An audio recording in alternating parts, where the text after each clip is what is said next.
And let off. Devious Banker gets the first call of the afternoon. Golden Rain taking the lead away from him. Devious Banker back in the second spot. Convertible Freeze was away last, but he's moving up on the heels of the leader to be a joint second around the turn. Rhymes Like Dimes is 3 deep. A length and a half to Leo and Royal. Doc Advantage the trailer, 4 lengths off the pace. Golden Rain is setting the pace in the opener. A half length in front.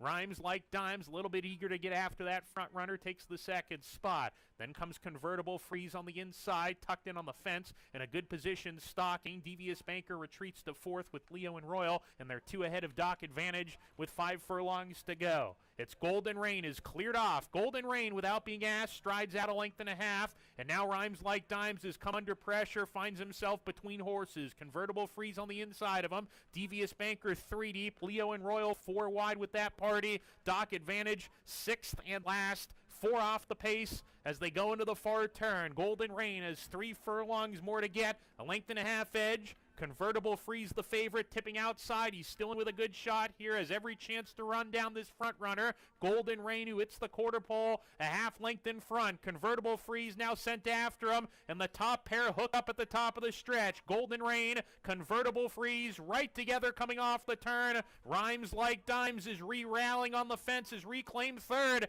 and is in with a good shot. Rhymes Like Dimes. It's Convertible Freeze on the outside. Golden Rain digs in. Rhymes Like Dimes flattens out. 2-horse race between Convertible Freeze, Golden Rain. Convertible Freeze in front. Convertible Freeze wins the opener. Golden Rain second up. 23 minutes until the second race.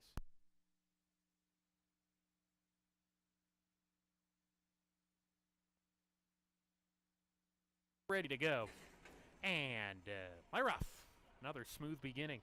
Shine My Tiara and the green cap was away alertly. Mary Union Avenue a little quicker. And going home now from the inside, not far off, but it's Mary Union Avenue taking control of things going into the clubhouse turn. Going home now right behind in second. Shine My Tiara takes a hold alongside. A length and a half to Bold Luck. Turn Up the Music is second to last, and the favorite, Autumn's Turn, will have to pass them all today. Kept on the outside, is only about 4 lengths off the lead as a compact group approaches the backstretch run.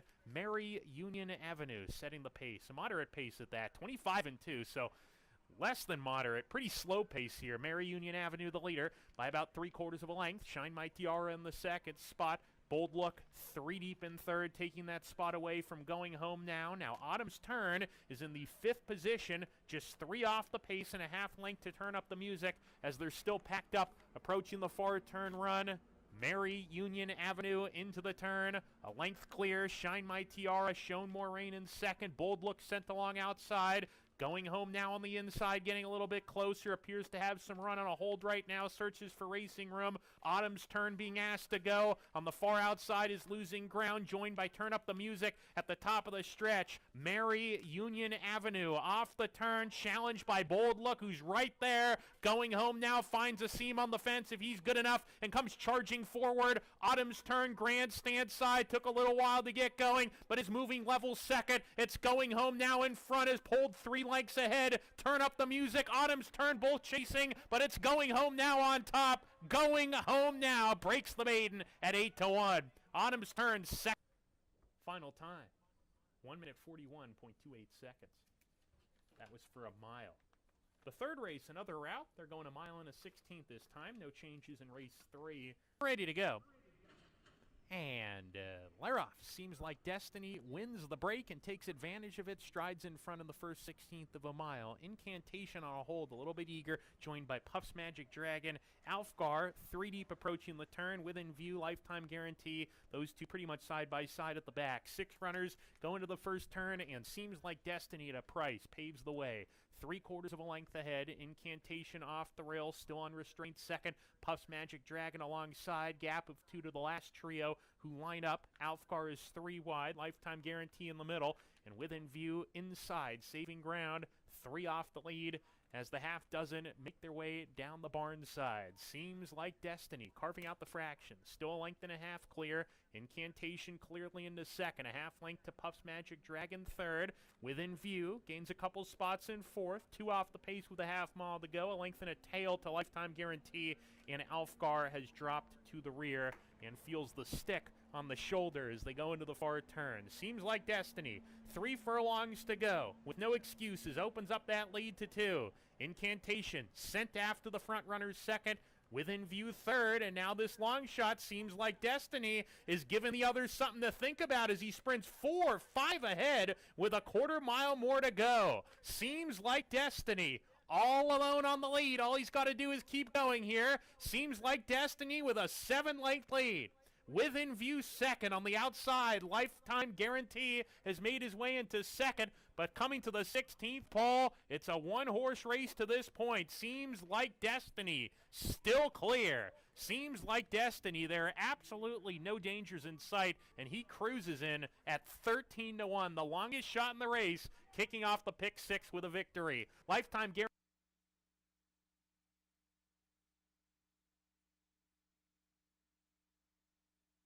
Seems Like Destiny pays $29 for the win. We're ready to go. And they're off. Spite's Dance was slow to go, drops to the back of the pack.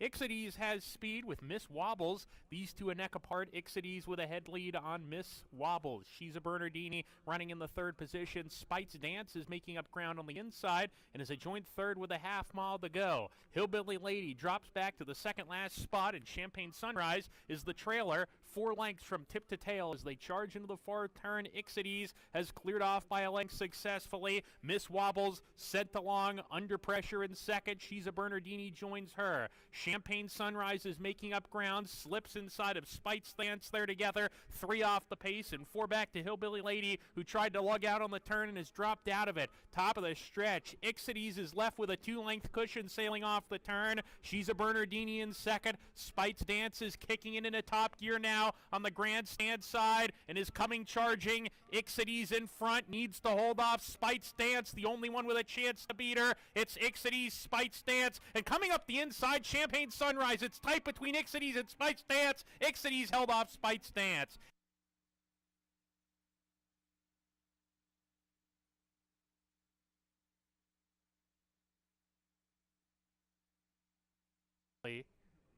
We're ready to go, and they're off.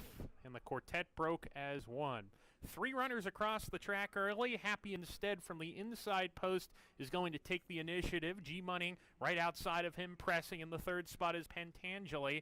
And Allied Attack drops to the back alongside of him now, so there are 2 pairs of 2 with a half mile to go. Happy Instead at 4-5 leads the way by a narrow margin. G-Money not letting the big favorite get an easy time of it on the lead, and these 2 streak 3 lengths ahead of the other duo who are behind them. Pentangeli a clear third, and Allied Attack is dropped to the back with 5/16 to go. Match Race on the lead. Happy Instead and G-Money matching their motors. Happy Instead with a short edge coming off the turn. G-Money trying to stick to him is at the moment. They're still going at it. Pentangeli third, 4 off the lead with a furlong to go. Nose and nose, head and head between the top 2. It's G-Money putting up a strong fight today. Inside Happy Instead, left back in second as G-Money puts him away. G-Money to win it under Jackie Davis. Happy Instead second best.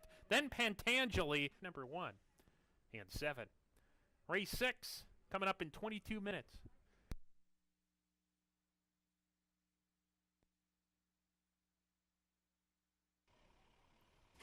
And we're off. Mr. Einstein, Pot of Gold away together. Maddie's Express not far off of them. Gliding a Fleet going to be caught 4 wide going into the first turn. And Parade Field settles off the quartet at the rear. They go into the first turn. Pretty contentious pace here. Mr. Einstein holds the rail spot. Maddie's Express alongside with a head lead on him.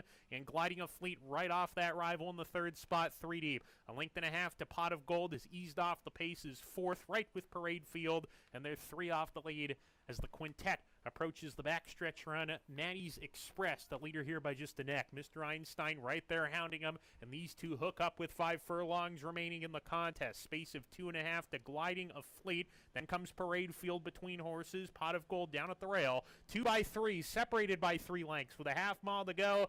Mr. Einstein, Maddie's Express continue to do battle on the front end, and they're 2 clear of Pot of Gold. Sticks his head out, claims third. Parade Field fourth, sent along between horses, gliding a fleet on the outside, 3 deep as they round the turn. Mr. Einstein, the favorite, nurses a narrow lead. Maddie's Express, the second choice in the wagering, hard sent to keep up. But Mr. Einstein at the moment increases the leading margin to 1.5 lengths. Maddie's Express second. Pot of Gold saving ground, turning for home as Maddie's Express darts to the inside for a try to rebid. Mr. Einstein, furlong remaining, has opened up 3 with a nice burst. Maddie's Express second. Pot of Gold angling off the rail is still third and plotting in place. And it's Mr. Einstein has increased the leading margin to 5, and he is waving goodbye to the competition. Mr. Einstein with a smart effort. Maddie's Express holds second. Pot of Gold official. Mr. Einstein pays $3.50 to win. Up next is race number 7 on the card. In race 7, wagering these 3. We're ready to go. And Laruff. Good beginning from Halloway. He's going to go right to the front. And Waffler is right behind him chasing second. Derby Child, aggressively ridden, gets a couple cracks of the whip to get up there. In fact, passing Halloway. And Derby Child, Michael DeVilla Jr. wants him in front, and that's where he's at. So it's going to be Derby Child to set the pace by 2. Halloway in the second spot. Waffler is running in the third position. 1.5 lengths to American Day, settling off the pace. Tyrannosaurus Rex is next. Casher Chocolate running 10 lengths off this loose leader, Derby Child, who goes at a decent tempo for the lever. Pasta and Pulpete is second to last, and a gap of 4 to Stanley Ruff. The favorite is well behind, but I'll tell you this, he's got a fast pace to run into. Derby Child on the lead wings it, has a 4-length lead with 5 furlongs to travel. Halloway still chasing in second, a half length to Waffler, getting outside now with that rival. Another 2 lengths to American Day in the fourth position, patiently ridden to this point. Then comes Casher Chocolate, Tyrannosaurus Rex, and there goes Stanley Ruff out of last, claiming the second last position from Pasta and Pulpete. Cabercoa getting to work aboard Stanley Ruff, but he is making a move as they round that far turn. Derby Child coming back to the group after that fast pace. He calls it an afternoon, plummets back, and Waffler picks up the running on the lead. Now Stanley Ruff continues a move from the back of the field. He's all the way into fourth. Halloway is second and making a move on the inside, and the rail's wide open for Halloway to come forward and challenge Waffler off the turn. These two nose to nose down the lane, and Stanley Ruff is right behind them in third, getting closer ominously as 2 lengths to gain. Furlong to go. Halloway, Stephen Frett took a peek back and saw that Stanley Ruff's going to make one last lunge. Waffler's between them, not going to get there. Coming to the line, it's going to be tight. Photo finish, very tight. Stanley Ruff, Halloway on the line together with... Up next is race number 8 on our program, the penultimate race on the card. Turning our programs to race 8, there's no change. We're ready to go. And Laruff getting squeezed at the break, a couple of them. Miss Pab got the worst of it. Sweet DeSantis had to take up a little bit as well. Sweet Anniversary says, come and catch me if you can. Went off as the 1-9 favorite. Sweet Anniversary, who hits the turn well off the fence and leads the way here by about a length. Maraviglioso moving forward on the inside, taking second. Keep my eye on the boys is between horses. A Sweet Anniversary still off the rail in the 3 path, but has a short lead on Maraviglioso. And Keep My Eye on the Boys, who's between horses. Gap of 2 to Maggie, Strange Fruit. They're side by side. They're about 5 lengths clear of Miss Pab and Sweet DeSantis. The 2 runners who got squeezed coming out of the gate well behind, maybe 10 or 11 lengths off the tearaway leaders who do battle on the front end here. Maraviglioso on the inside is a half-length lead. Keep My Eye on the Boys right there. Sweet Anniversary stalking the pace 3 deep. And Maggie's getting closer. Maggie, 4 runners across the track approaching the turn. They've opened up 4. Strange Fruit pushed along from 5th, and then Miss Pab and Sweet DeSantis need to get going. Around the far turn, looks like Cabercoa lets Sweet Anniversary stride out to take the lead away from Maraviglioso. Keep My Eye on the Boys. Both runners losing position. Maggie into second, but is now in chase mode as Sweet Anniversary continues to lead the way. Sweet Anniversary at the top of the stretch with a 2-length lead. Maggie is second. The others really have to turn it around, and Sweet Anniversary is asked for her best. She was given the cue to go, and she responded. Sweet Anniversary, in a matter of strides, put 8 lengths on the competition, and at 1-9 odds, she will win as advertised. It's the daughter of Solomini, Sweet Anniversary, to give Cabracoa a hat trick today, and this was the easiest win for him yet. Second home in the race was Keep My Eye on the Boys. Sweet DeSantis third, and Maggie was fourth.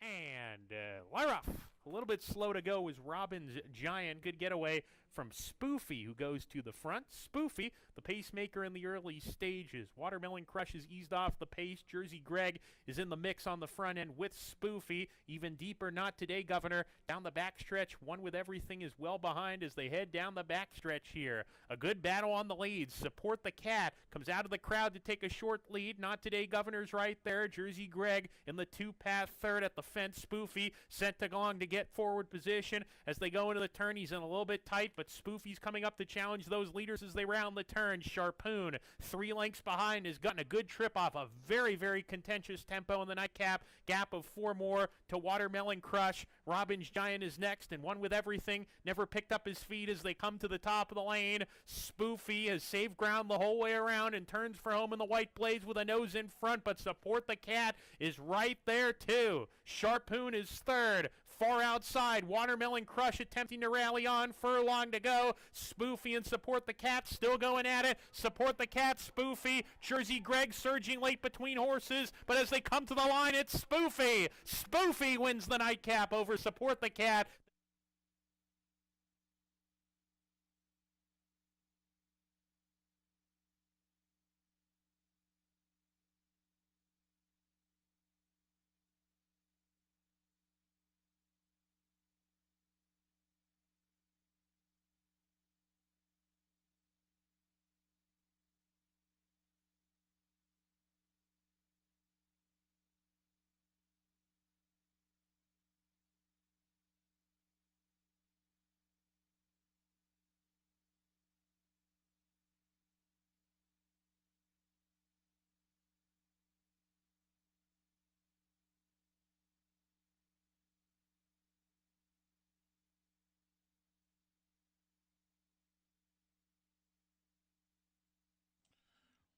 Ladies and gentlemen, to honor America, please stand for our national anthem.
Good afternoon, everyone, and welcome to Finger Lakes Gaming and Racetrack. I'm your track announcer, the Big A, Anthony Stabile, welcoming you to a Monday afternoon here in Farmington. Temperature trying to get to 60 degrees here today. Sun trying to peek out through some clouds. A lot of effort here today. Main track is muddy. We have a carryover in the pick six of $3,693. If you need PPs, head over to fingerlakesgaming.com. They're free, courtesy of Equibase, each and every racing day. 24 left, including today. of the 2024 season. Here are the changes for today's races. In the first, the early pick 4 and the early double start in race 1. Scratch to 2, 2 J's way. Race 1, scratch to 2, 2 J's way. Race number 2. An overweight for the 6, Lindsay, 4 pounds over. Race 3 starts the $1 pick 6 with the carryover of $3,693, and there's no changes. There are no changes in race number 3.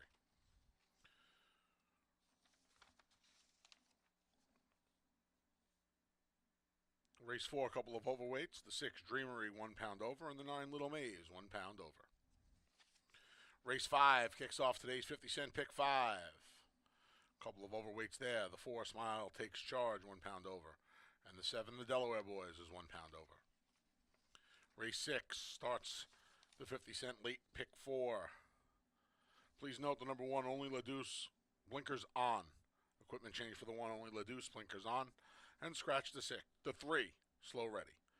Scratch the 3, Slow Ready, out of race number 6. Race 7 kicks off the final pick 3 of the day. Scratch the 6, Sweet Invasion. Race 7, scratch the 6, Sweet Invasion. Race number 8. Kick off the late double. Overweight for the 2, Ribbons and Medals, 1 pound over. Scratch the 3, Bronx Bomber, and the 8, Bustin' Pietri. Again in race 8, scratch the 3, Bronx Bomber, and the 8, Bustin' Pietri. And in the finale, race number 9, you can scratch the 1, Hardly Working. Race 9, scratch the 1, Hardly Working. Track is muddy, temperature around 60 degrees. Got a little breeze coming from the west. Speaking of the west, there's some blue skies out there. Hopefully these clouds get out of here and the sun can come out for the 9-race card here. That features a carryover in the pick 6 that starts in race 3 of $3,693. Post time for the opener. A little less than an hour away at 1 p.m. Coming up next, the Monday edition of Takes from the Lakes with Dave Mattice.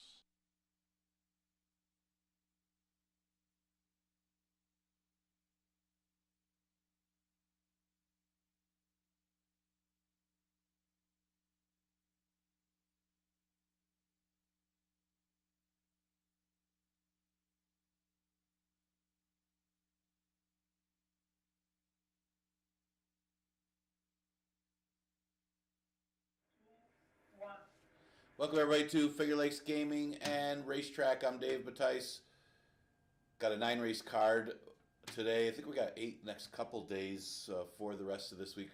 I did mention the other day, don't want to overkill it, but 1:15 is going to be the post time for Wednesday from now on for this month anyway, until we have the time change. 1 o'clock will remain on Monday and Tuesdays.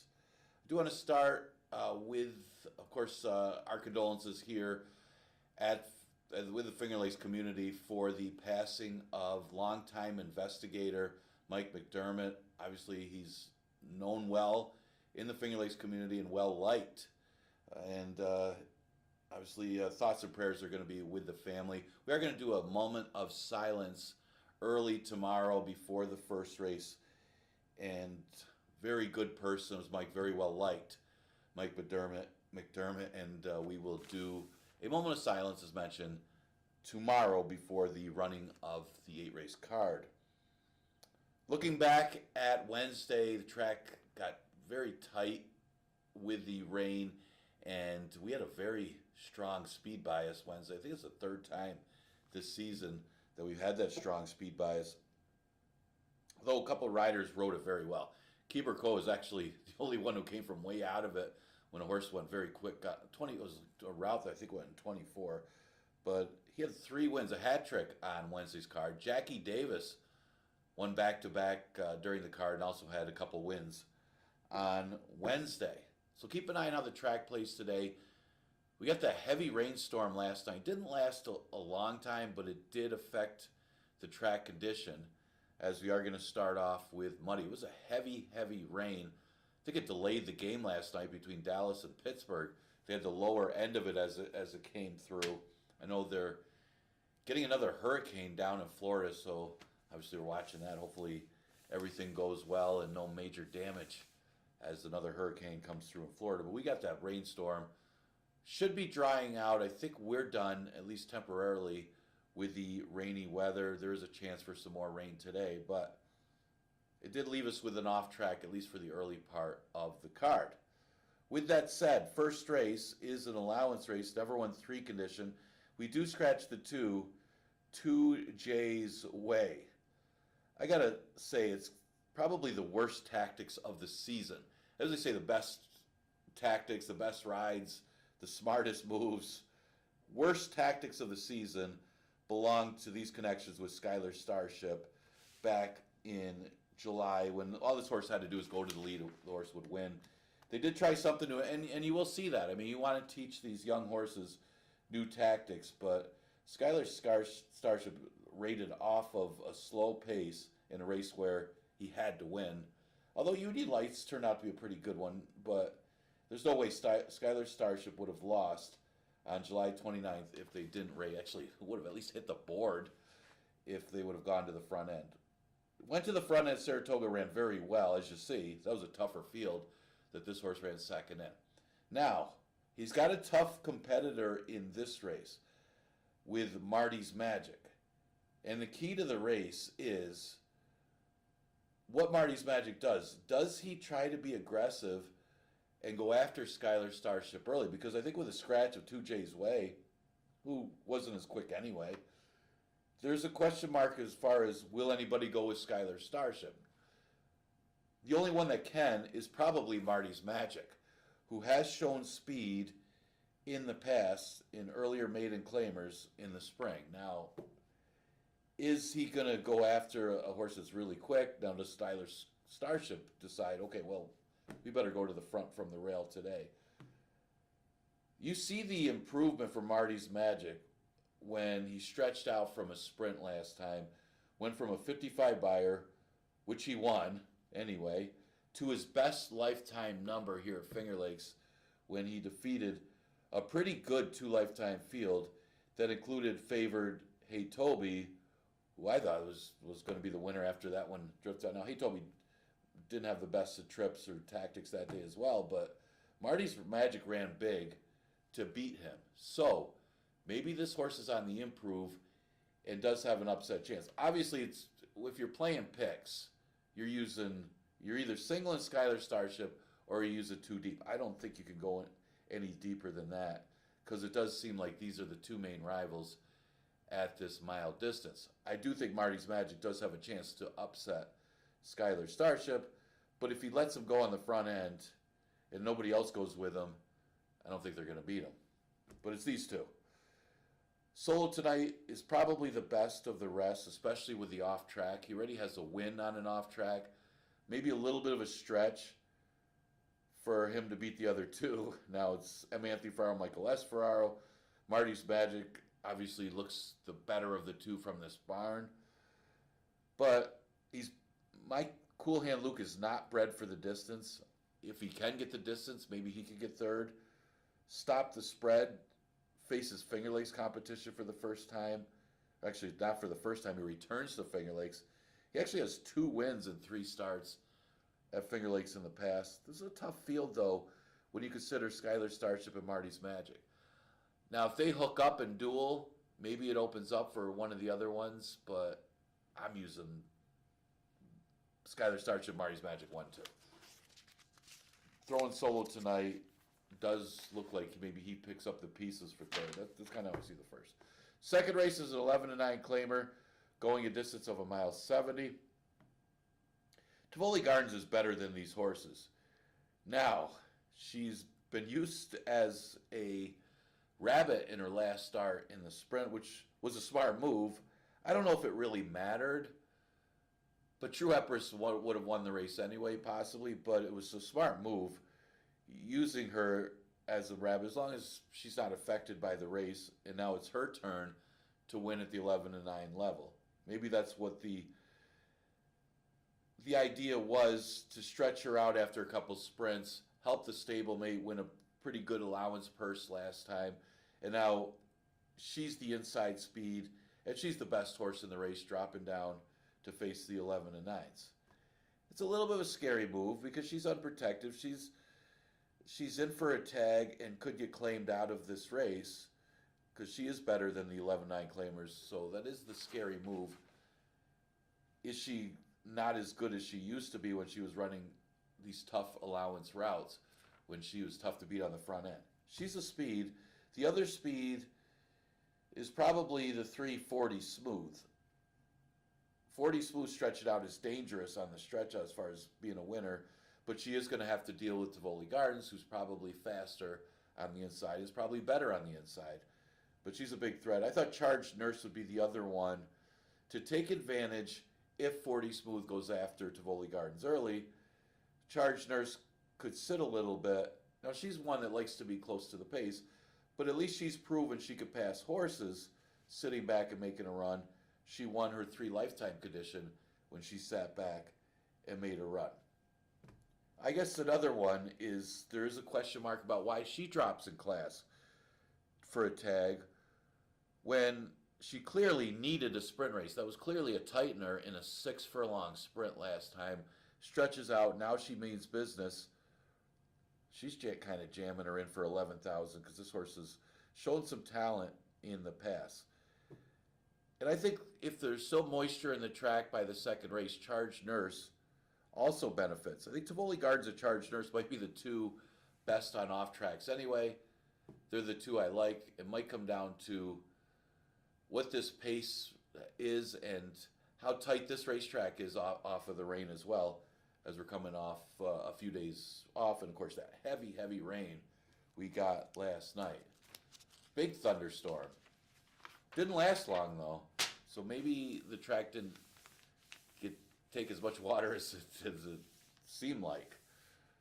Sure, it was sealed overnight. Third race, an allowance race going 6 furlongs. We start the pick 6. This is a tricky race. Dorsal Dancer always runs well, always right there. Hypnocurrency, was that an aberration? I mean, it was a smart move by Jim Patine, stepping this horse up against a little bit easier field. Horse ran big. I say easier field, not the winner. Winner wasn't easy. But he actually seemed like he challenged the winner on his banker a little bit. There's a question mark whether she'll repeat that effort. Special Pal looks like the speed of the race. Mrs. Bell is outclassed. I think she's the only one that doesn't fit because Love My Candy, I don't know if they're going to use her to go after Special Pal a little bit here. She's probably the only one. Maybe Dorsal Dancer tries to send from the inside, but Special Pal looks like the speed. I don't know if Special Pal is good enough going 6 furlongs, but she's the speed. Dorsal Dancer from the rail might be the one to get the trip, and between her and Lincolnville Beach, I like them both.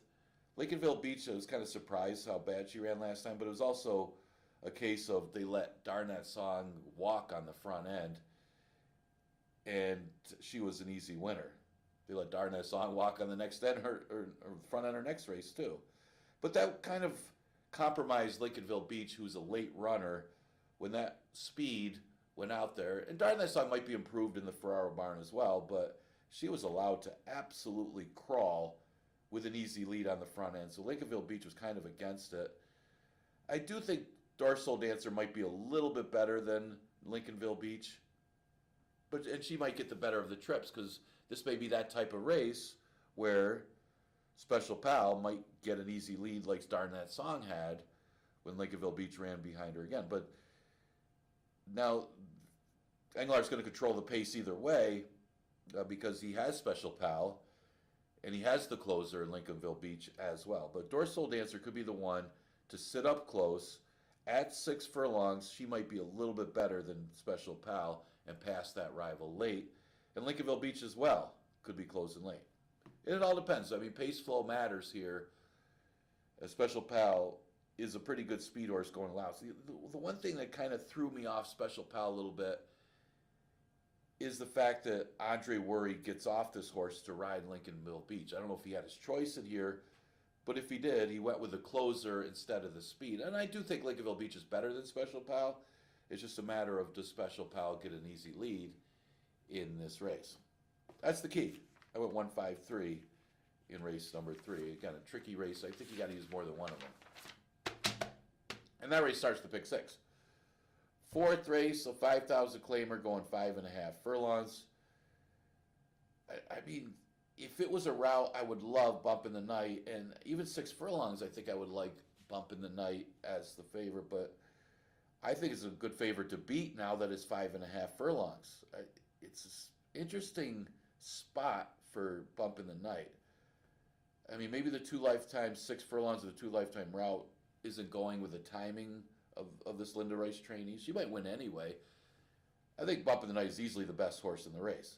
Is she the best horse in the race going 5.5 furlongs?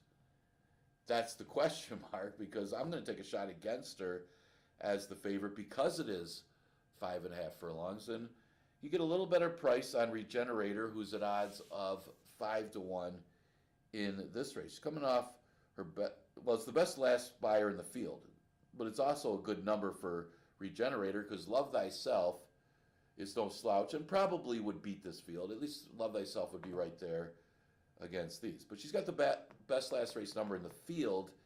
That's including Bump in the Night's route race against the 11 and 9s, although Bump in the Night was against it because the horse had an easy lead in there. But I do like Regenerator's last race. Kind of surprised me how well she ran against Love Thyself and almost beat Love Thyself. Like I said, Love Thyself I think would beat this field. But I will take a shot with Regenerator. You know, Bump in the Night's the best horse in the field, clearly. And that's what you got to ask yourself. Is she the best horse in the race going 5.5 furlongs? I don't think so, but if she's 3-5, I would take a shot against her, and that's why I thought Regenerator's last number is probably good enough to beat Bump in the Night at 5.5. Now, one of the things you say about Bump in the Night is she was the best horse in the last race. Tamaki, you say Tamaki, I say Tamaki, just had an absolute easy lead on a speed favoring racetrack, and she won. Bump in the Night by Go Sapper of a Dam by AP Indy has no business going 5.5 furlongs, but she might win anyway because it's 5,000. She's the best horse in the race. I'm using her second either way. Another drop down is the 3 Impermanence. She's dropping all the way from an allowance race against Sweet Anniversary. Man, how good is Sweet Anniversary? We saw how good that one was the other day.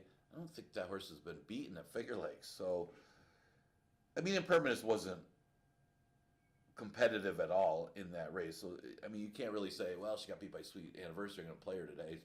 She got beat by everybody else, too. So, I think you just draw a line through the last race. I don't think you can learn anything from the last race just because it was Sweet Anniversary and the rest of them beat up on her anyway.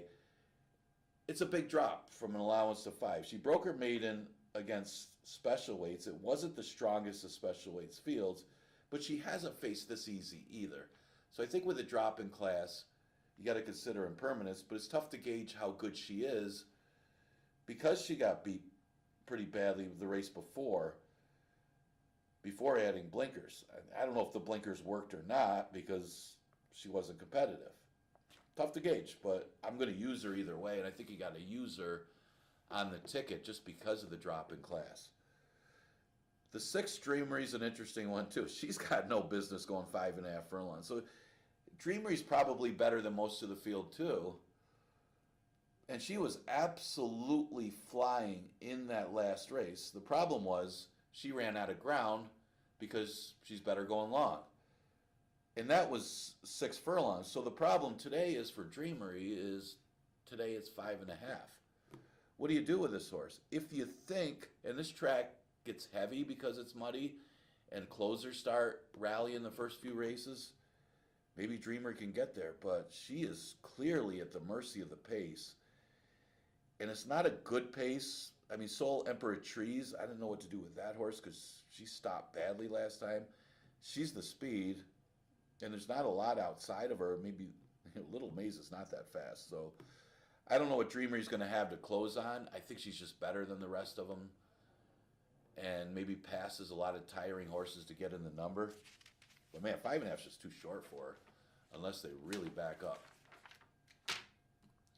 5th race, an allowance race, never won 3 condition, going 6 furlongs.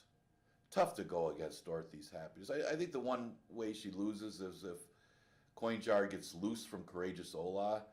But Dorothy's Happiness is easily the best horse in this race. And the problem was last time, Stewie got loose on the lead, and this horse broke horribly and still was making up a lot of ground. And speed was good that day, too. So, I mean, Dorothy's Happiness was really up against it after that bad break. And then you watch Stewie the other day at Belmont at Aqueduct meet almost win against a tough field in New York. Actually, I think Dorothy's Happiness would have beat that field in New York. They just have no respect for Finger Lakes horses going there. I mean, Stewie was something like 18 to 1 or something as the speed of the race. It's probably worth a bet. But, yeah, no respect in New York. I don't think they handicap the races as well as we do here at Finger Lakes, or they just don't gauge the Finger Lakes horses as well. But Stewie did not deserve that price, and that just shows what a good race Dorothy's Happiness comes out of anyway. Now, Coin Jar plays the role of Stewie here. Now, Coin Jar is the inside speed. If that one does, like I said, if that one does get loose from Courageous Ola, I would think Coin Jar has a big chance to upset if Courageous Ola is not in the race. I think Courageous Ola, that presence, if Dorothy's Happiness breaks better today, he's going to win. Coin Jar, yeah, the horse that was second came back to win. He did run an improved race last time, but he was also lone speed. He's not lone speed today. But he's the biggest threat to Dorothy's Happiness in here. But I like Dorothy's Happiness. Delaware Boys, he's the late closer. I think he just passes the rest of them. I mean, Believe in Josh, it's tough to gauge how good that horse is. He's just not in the right spots a lot of times. He did break badly and lose all chance last time. But I think, yeah, I don't know. I think he wants to go long and maybe a little easier spot. Smile Takes Charge was the other one I considered for third. Interchanger's a late runner, but he's overmatched facing allowance horses when he's barely hitting the board for 5. It's just that's how it looks. 2, 1, 7, depending on how much pressure Courageous Ola puts on Coin Jar, but really tough to go against Dorothy's Happiness. 6 race, Scratch the 3, Slow Ready. This is, now you got probably the single of the day to the toughest race of the day, easily the toughest race of the day for 2-year-old fillies. A good maiden race for the fillies for 2-year-olds, but they got to go 6 furlongs. You got some well-bred horses in here, and you got some horses who have had trouble trips. They've been coming out of some tough races. Man, I would use a bunch of them. At least you got the single. If you're playing pick 5s anyway, you got the single in the first leg. But if you're playing pick 4s, I would want to use a bunch of them in here. You know, maybe you take a shot and spread it in the last race or something, but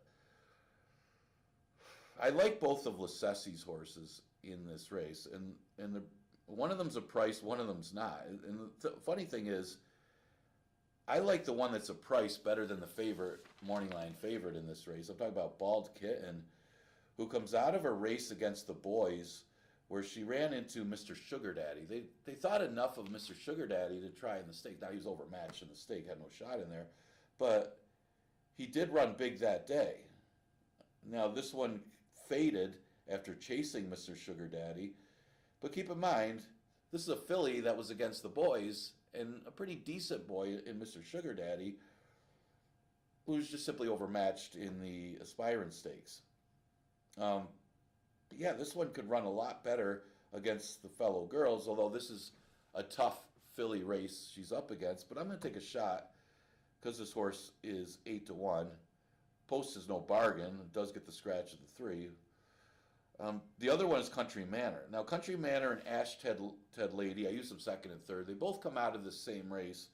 Won impressively, by the way, by Honorable Becky, who was a million times the best, for Bill Bartlett. Man, that was a good-looking filly and a good-looking performance. One of the best performances of the year. But Country Manor and Ash Ted Lady, they both got off poorly. Both those comments are correct. They both got off badly.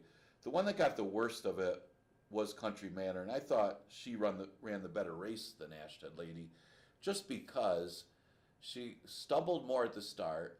she was the one that was caught very wide trying to overcome the start, while Ashton Lady was able to relax after the start and then close up the inside while everybody else was tiring. So I thought Country Manor ran a big race. And I think she can improve off that. Not to say Ashton Lady didn't run badly. Andre Worry was able to save ground, make the move late, and actually got a perfect trip after the bad start.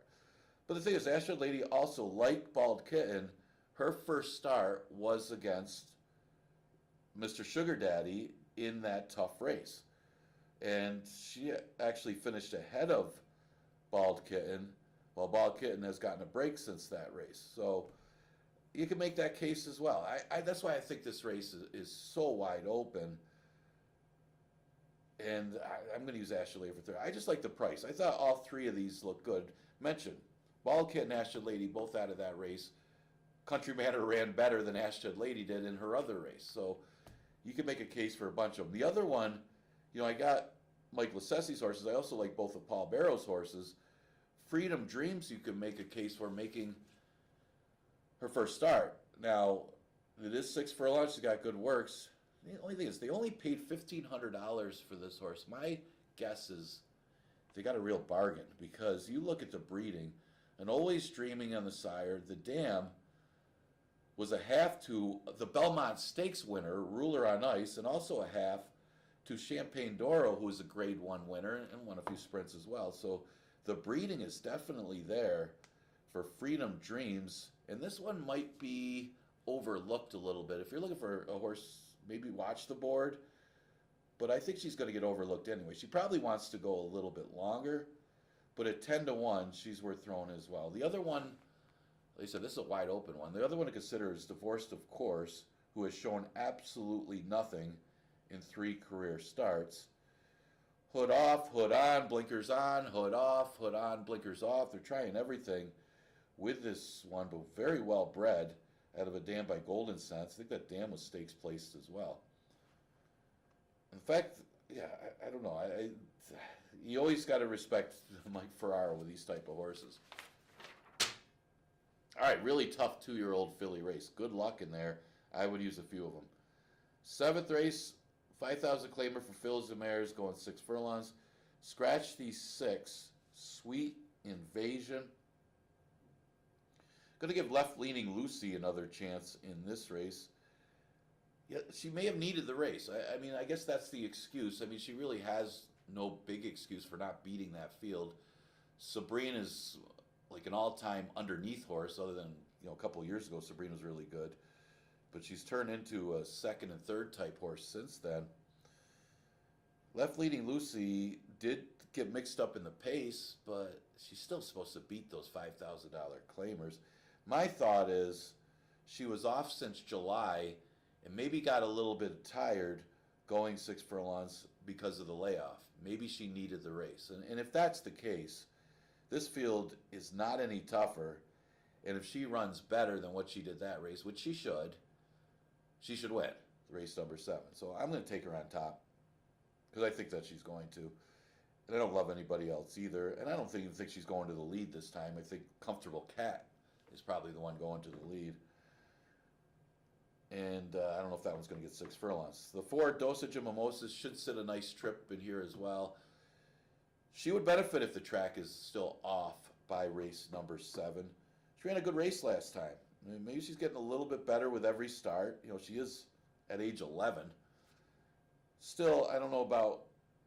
I guess I would use her. I mean, if you're going to use a couple of them in here, I would use her. She's hitting the board against similar 5,000 claimers, and she should get a good trip. That if Left Leading Lucy doesn't have it, if it isn't a case of her need in the last race, if she's just not as good, Dosage of Mimosas is one of a few you can make a case for. The New Miami, I thought, was another one at a price. This one is at odds of 12-1 morning line. Anyway, nobody wants to ride this horse. It's a different rider. This will be the 5th different rider in 5 starts. You had son Ramon Vasquez, who obviously the best rider that she's had. John Barrios, Jeremiah Flores, and Anthony Rodriguez. None of them want to ride this horse back. I don't know why, but she ran a big race last time behind Laughter. Laughter got the better of it because of the pace went in 47 and change. Laughter ended up winning the race, but they didn't come back either. The New Miami made a big middle move and maybe flatten out a little bit at the end, but I think if this pace backs up, the New Miami could be overlooked in here, and it's got to be used in the number. Laughter, I would like coming back off of the bad luck DQ, and it was the right call. The second horse would have won, but you always got to come back with these type of horses. If they can win the condition last time, they can win again, but I don't think she's going to get the same kind of trip is the problem. She's way outside. It's going to have more of an outside stocky trip. And again, she's only a couple-time winner, but obviously she plays off of the last race. I just don't think she's going to get the right kind of trip, especially with Comfortable Cat breaking right inside her. She can't get out there with the pace. She's going to have to sit and make more of a run here instead of getting caught up in what's probably going to be a faster pace. Depending on how this track plays, of course. All right, 8th race, we scratched the 3, Bronx Bomber.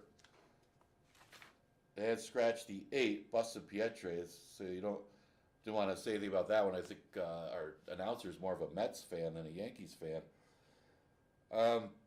This is one of those interesting races where I didn't like the favorite when I first looked at it. Then I kind of looked at the pace scenario and the works for CJ's Grand Slam. Maybe they finally figured this horse out. I know a couple of these horses that were trained by Jimmy Wright just haven't been as good as when Jimmy Wright had them. I mean, CJ's Grand Slam is one of them, but I think they may have figured him out. And I think with the blinkers off, not sure if he worked with the blinkers off, but if that's the case, I mean, this horse, since the layoff, shot a couple bullets. If you remember last year, when CJ's Grand Slam was really good at the beginning of the year, he came into the season with absolutely strong works, bullet works, for Jimmy Wright. I remember him saying, this is the best this horse has run for me ever. And you could tell by the morning works. I mean, this horse was not shooting the same kind of bullets coming into this season as he was last year. And now he gets a little bit of a break. He's shooting bullets and taking the blinkers off, and maybe they're working him with the blinkers off, and maybe that's the key for CJ's Grand Slam. The other thing is he gets some slight class relief, dropping 11 to 9, and he's the speed of the race. Speed of the speed, anyway. There is some other speed, but not as fast as this one. I think this is the key, and I think CJ's Grand Slam, with the moves that he's making, is going to win here. Gandy Dancing's the biggest threat. I don't know why this entry is at 6 to 1. Looks like the biggest threat to CJ's Grand Slam even before the scratches. I don't know why Gandy Dancing and Debo are 6 to 1 in here. But they're the other ones I'd use in this race because Gandy Dancing looked good winning the race before. Didn't get the same kind of trip in the slop last time. Kind of got maybe too close and too much into the pace last time was what cost Gandy Dancing. Probably too aggressive, at least that first quarter. So Debo also is a threat. It's been off a little way, and man, San Francisco just doesn't look as good. Maybe be off the Debo bandwagon, but the entry's tough. And it's one of those Eddie Davis and Asaf Ronan entry. Conformist would be the other one to use. What I don't like is, the day he won was because he was right with the pace against worse competition. He was outside. Everybody was stopping, and he took off. Now they've turned the horse into a closer, and it's kind of ruined the mojo of Conformist because of that. And the last race was just too far back in that race. He likes to be with the pace a little more, and I don't think they're going to be up there with CJ's Grand Slam. If he is up there with CJ's Grand Slam, he can win the race. But if they keep sitting back with him a little bit more, and it's not working for Conformist, so probably cost him the race against Old Man Winter. Maybe didn't cost him the race last time, but you see that he hangs a little bit if he's more than a couple lengths off of the pace. So we'll see what they do with Conformist. He certainly plays against these 11 and 9 claimers. All right, last race, scratch the 1, hardly working in a 5,000 claimer going 6 furlongs. Now, you talk about a tricky race. The 2-year-old race and this last race are the two toughest races of the day from betting purposes, but that makes them also the best betting races because you're going to get prices. You got some layoffs. Esky Beach has got a horse off since July of 2022, and I think that's the last time I benched more than him because he's been benching a lot. He's looking stronger. I don't know. We'll have to take it to the bench press, but this horse is coming off a long, long layoff. John's protege is the favorite, and he's been off since December. Maybe not as long as Financial Stability, but these horses are off a really long time. Now, Peruvian Boy came off a layoff from March of last year, so he was off. Maybe he needs another race, but at least he's had a race, and he drops in class to 5. I think he's the logical horse in here because of the layoffs of. I mean, John's protege is the best horse in the race, but he's off so long from December. Peruvian Boy also coming out of tougher races, but at least he had the race. So to me, that makes him the logical horse. And you're getting 8-1 morning line. Comes out of the race won by Breaking Stones, where Breaking Stones just went to the front end and on a good speed day. Using my top. John's protege, obviously the best horse in the race, could just win this race. And Chris Aguilar is pretty good off a 6-month layoff, 22%. So if there is a trainer that you want to bet off these long layoffs, it was Jimmy Wright, Engelhardt, or one of Mike Ferraros. So, that makes this one a strong player. The 2 Tuck a Buck Away, more of an underneath horse, but that's where I used him. Ran well last time. Now, that was a very strong speed, but you talk about a track that got real speedy and real completely speed bias. That was it. He is bona fide, won at like 90-1. And Warrior's Revenge, who was the best horse, couldn't get by him because of the speed bias. And Tuck a Buck Away was the only one in that race that rallied against the racetrack. More reason to like him today. And the 6 Play Ball, same thing, was in that same race where it was just a ridiculously strong speed bias because of the rain that we got. His previous start was good. Ran better than I thought he would coming out of those state-bred claimers at Thistledown. Those races are better than I gave him credit for because he ran a good second in that race behind a good one. So play ball's got to be considered as well, coming off a race that just was won on the front end just because the speed was not going to come back. So I'm going to go with the 9, 10, 2, and 6 in a tricky last race. Enjoy today's 9-race card. Remember, pick 5 starts in race number 5. Pick 6 remains in race number 3. We are going to continue 1 o'clock first post tomorrow. Wednesday is going to be at 1:15. So we'll see you tomorrow with that 1 o'clock first post.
The field for the Monday openers coming out onto the track.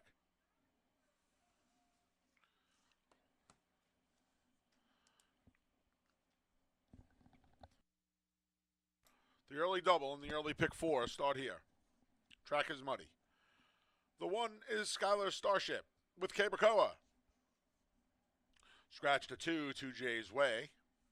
The 3 is My Cool Hand Luke with Jeremias Flores. The 4 is Stop the Spread. Jackie Davis rides.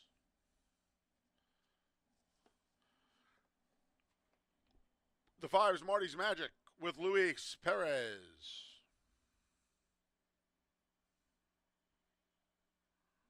And the 6 is Solo Tonight with Anthony Rodriguez.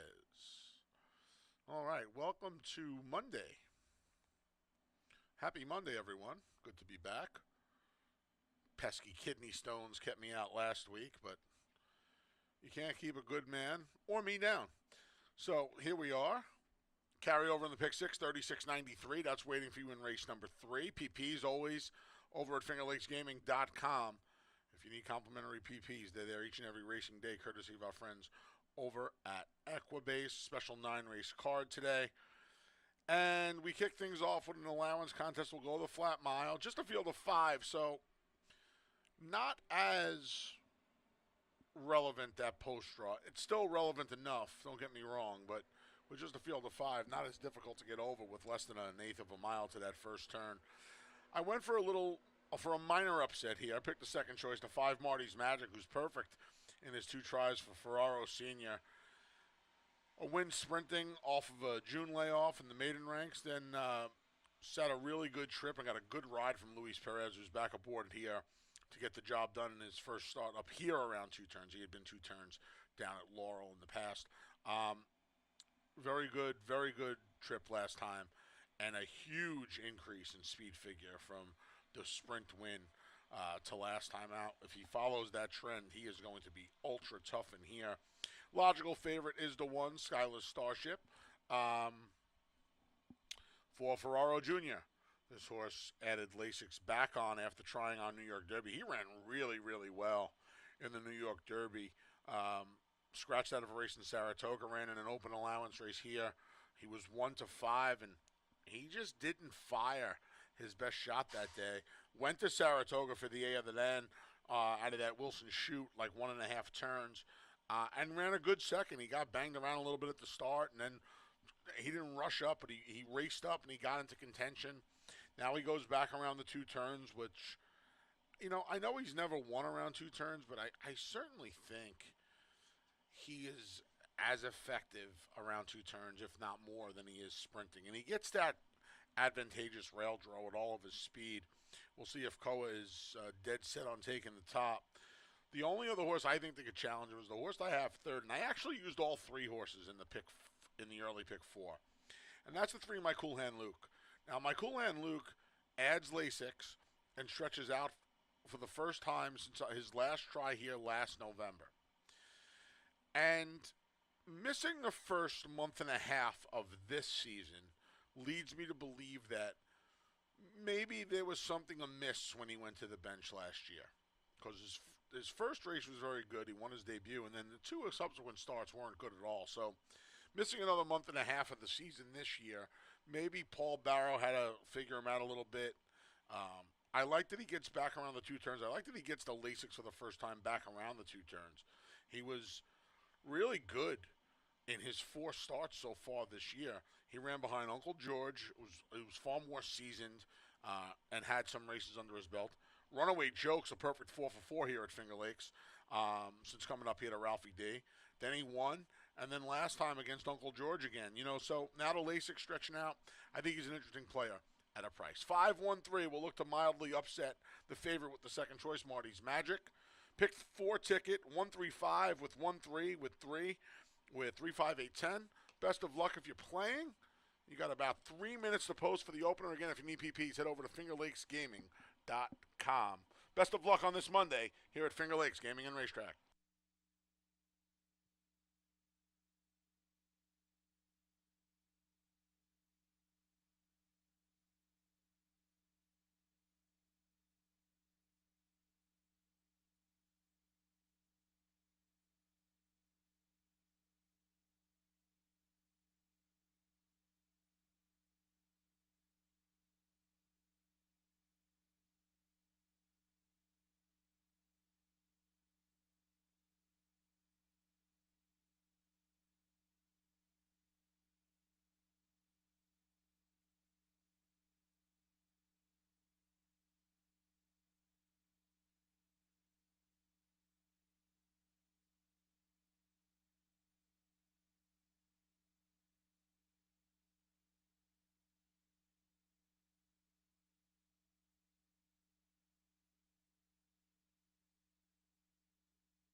Post times in a minute. 1 minute.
The field for the Monday opener has made its way to the starting gate, and it's post time as we kick off the early double and the early pick four.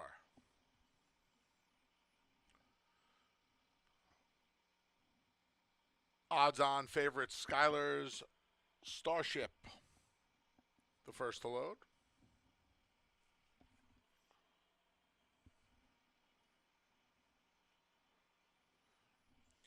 Here's my cool hand, Luke.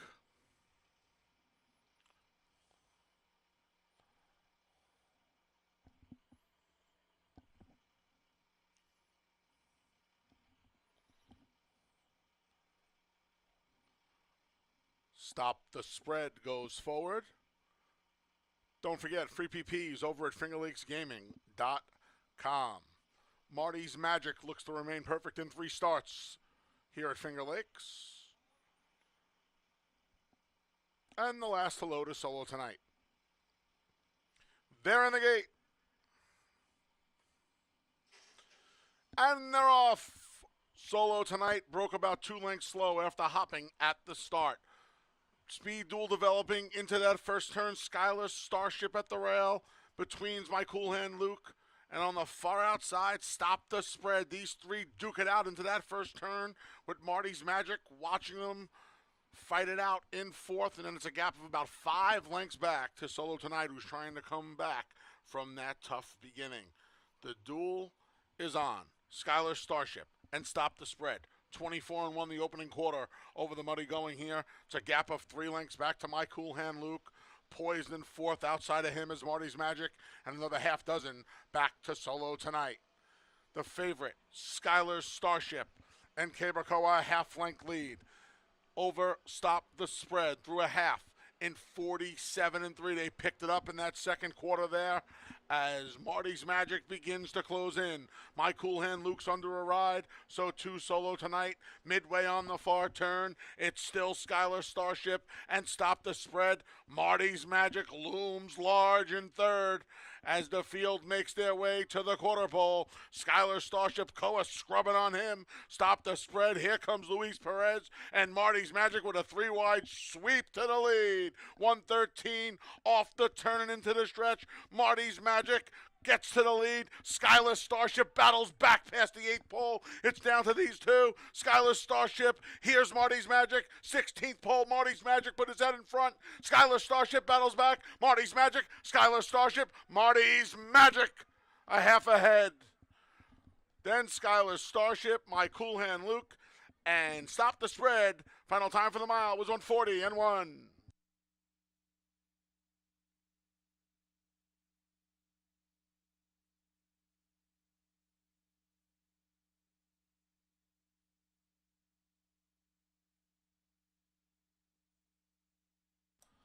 Photo finish.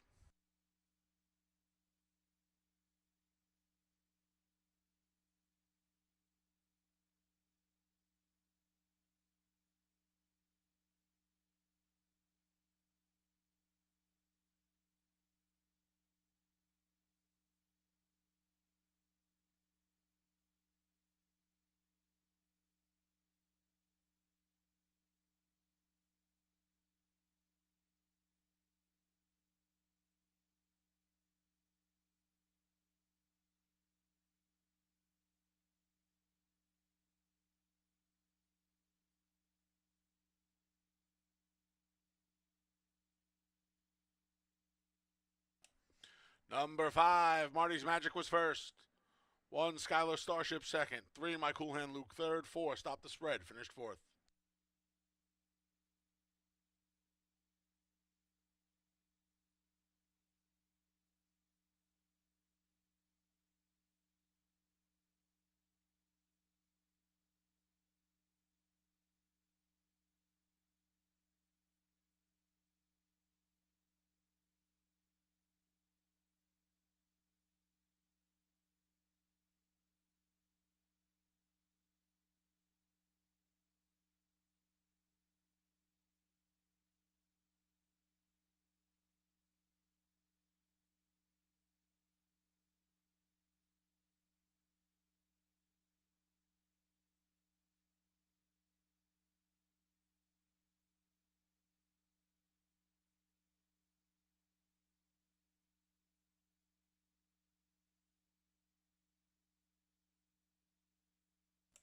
Race 1's official.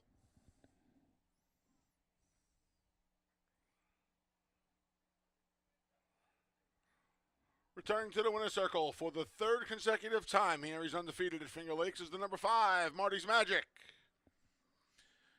4-year-old geldings is on a knot this time out of the Thunder Gulch mare Echo Storm. Marty's Magic is owned by Barry K. Schwartz and trained by Michael S. Ferraro, winning rider Luis Perez.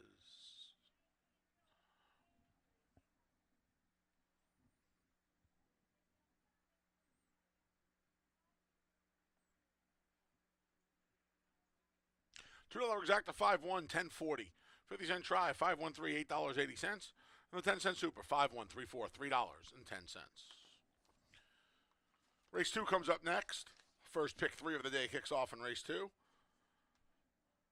No scratches or jockey changes in the second. Post time for race 2 is in just over 20 minutes.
in the paddock for race number 2, and Skylar Starship, the favorite, really softened up early by Mike Houlihan Luke, and they battled all the way. Those are some quick fractions.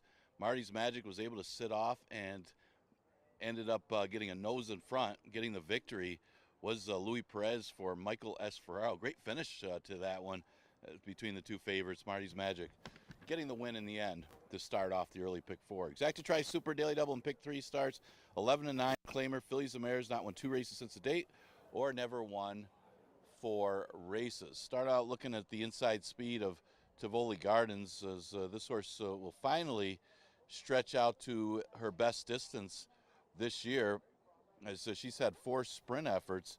She ran good behind True Empress, ran third at odds of 27-1 back in July. That was a huge effort by Tivoli Gardens. She tried the Arctic Queen, didn't even make the lead in there, and then last time she was used as a rabbit in an allowance race for stablemate True Empress, so you could just draw a line through her last start. Now she'll stretch out and even drop in class, kind of a scary drop to 11-9, but she's the horse to beat from the inside.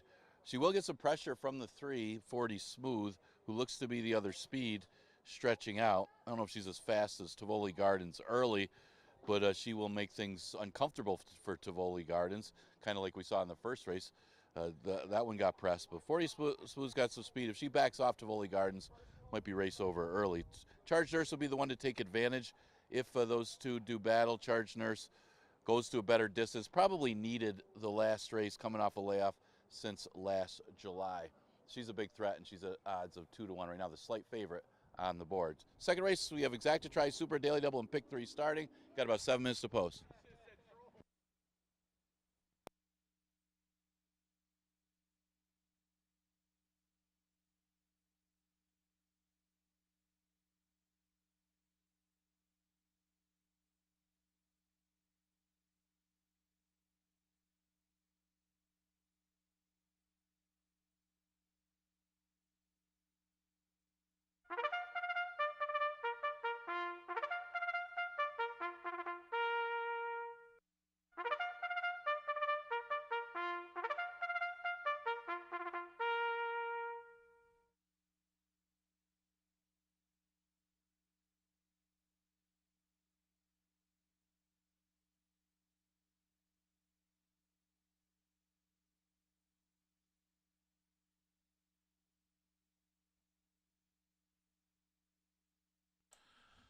The field for race 2 is on the track. The 1 is Tivoli Gardens, as the team of Mike Ferraro Sr. and Luis Perez look to sweep the early double. The 2 is Our Girl Faith with Jackie Davis.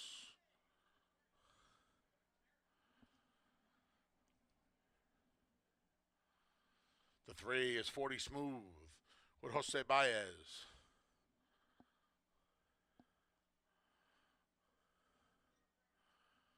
The 4 is Charge Nurse with Andre Worry.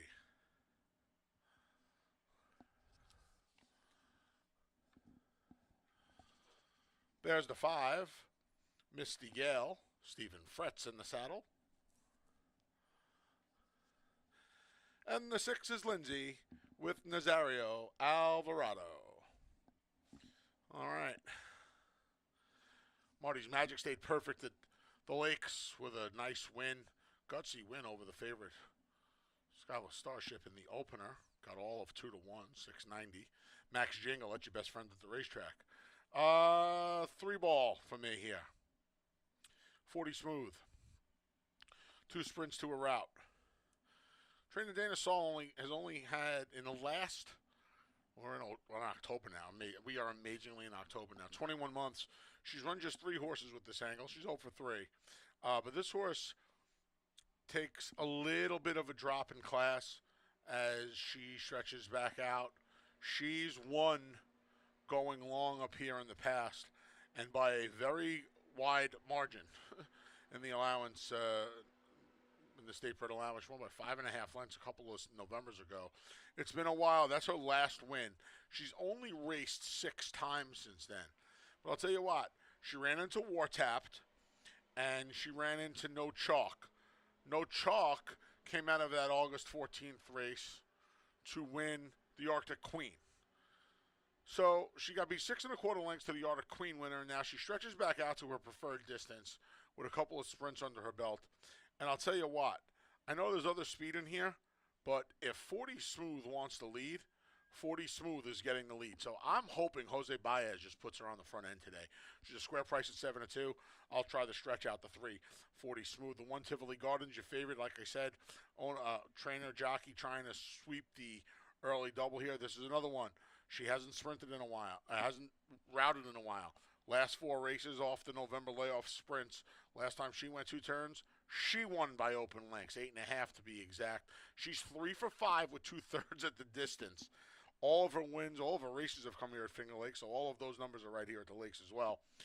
Look, she's fast. I don't think she's 40 Smooth fast. So if this speed duel develops and one of them doesn't want to give in, where are we going to go? Well, then the logical horse, I think, is the number 4, Charge Nurse, for Jeremiah Englehart and Andre Worry. She was off a year plus, just about 14 months. She's another one, though. Her better races have come around the 2 turns. All 3 of her career victories have come at this distance.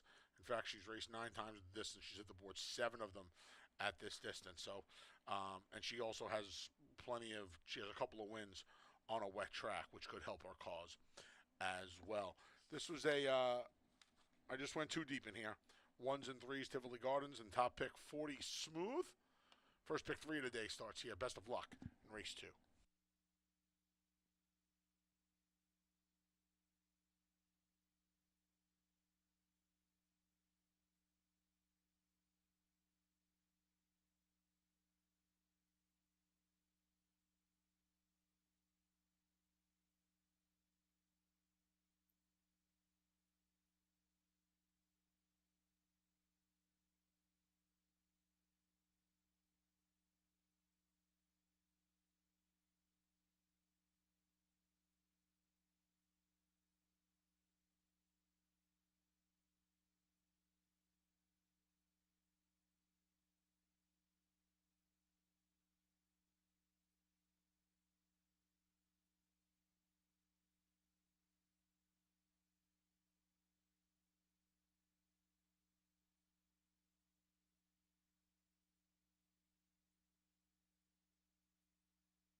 Post times in a minute. 1 minute.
The field for race 2 has made its way to the starting gate, and it's post time.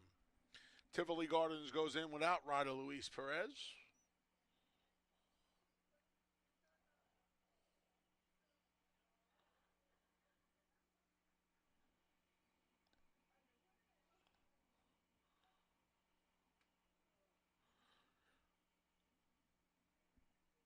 Our girl Faith the next to load.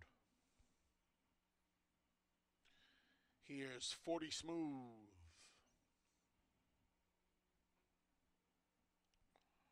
Charge Nurse is next. Misty Gale goes forward.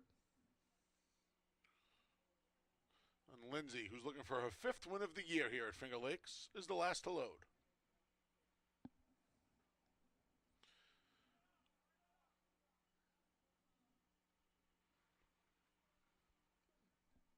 The one Tivoli Garden still acting up as Luis Perez climbs aboard. Now Lindsay goes forward. They're in the gate. And they're off. Little bumping there at the start between Charge Nurse and Misty Gale. It's squeezed 40 Smooth to the back of the pack. From the rail, there goes Tivoli Gardens to the lead. Tivoli Gardens a length on Our Girl Faith, who's second. A 3 wide. Charge Nurse tries to save some ground into that first turn as 40 Smooth moves up towards the back of the pack now. 40 Smooth is actually at the back of the pack. Moving up along the insides, Misty Gale. She found herself to the rail. And a 3 wide, Lindsay, as they're really going at it. 24-3 for that opening quarter there as they come out of the sun and into the shadows here at Finger Lakes. Up the backstretch led by the favorite Tivoli Gardens. Our Girl Faith is a half length off her. Charge Nurse is a half length off her.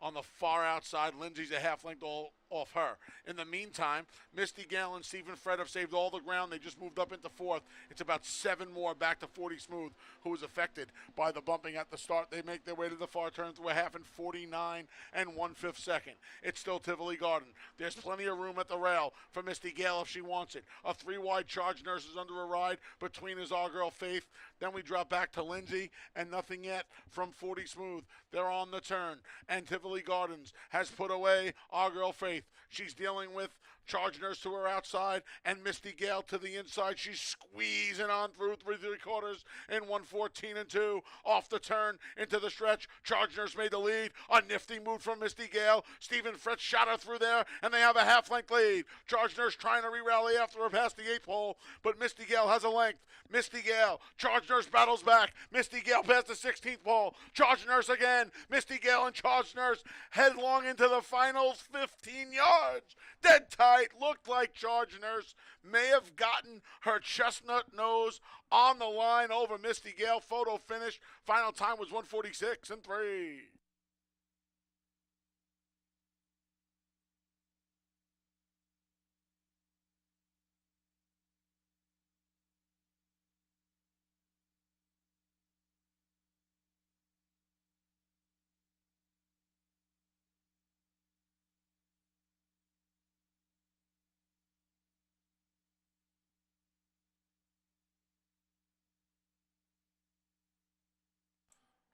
Another photo finish. Hold all tickets.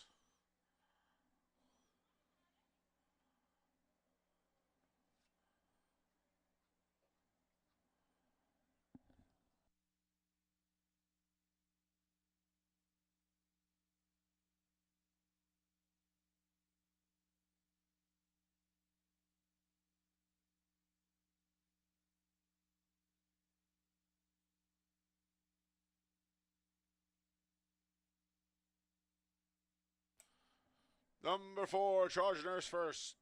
5, Misty Gale second. 3, 40 Smooth third. 1, Tivoli Gardens was fourth.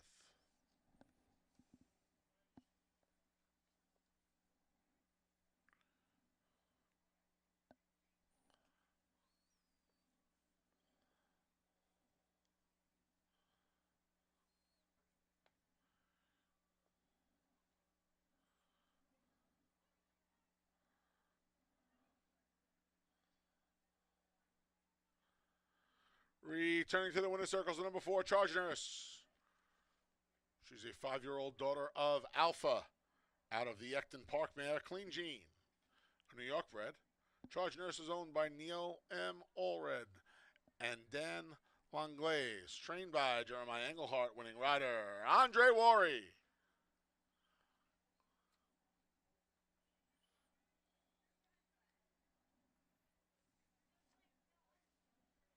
$2 double 5-4, 29.40. $2 exacta 4-5, 71 even. 50-cent try 4-5-3, 62.50, and the 10-cent super 4-5-3-1, $27.20. Race 3 comes up next. It's the start of today's $1 pick 6. Today's pick 6 features a carryover of $3,693. Here are the changes for the remaining races. Nothing here in race 3. No rider changes or scratches in the 4th or the 5th race. Turn to race 6. Please note an equipment change for the 1, only La Deuce, blinkers on. Race 6, blinkers on the 1, only La Deuce, and scratch to 3, slow ready. Race 6, scratch to 3. Race number 7, scratch to 6, Sweet Invasion. Race 7, scratch to 6.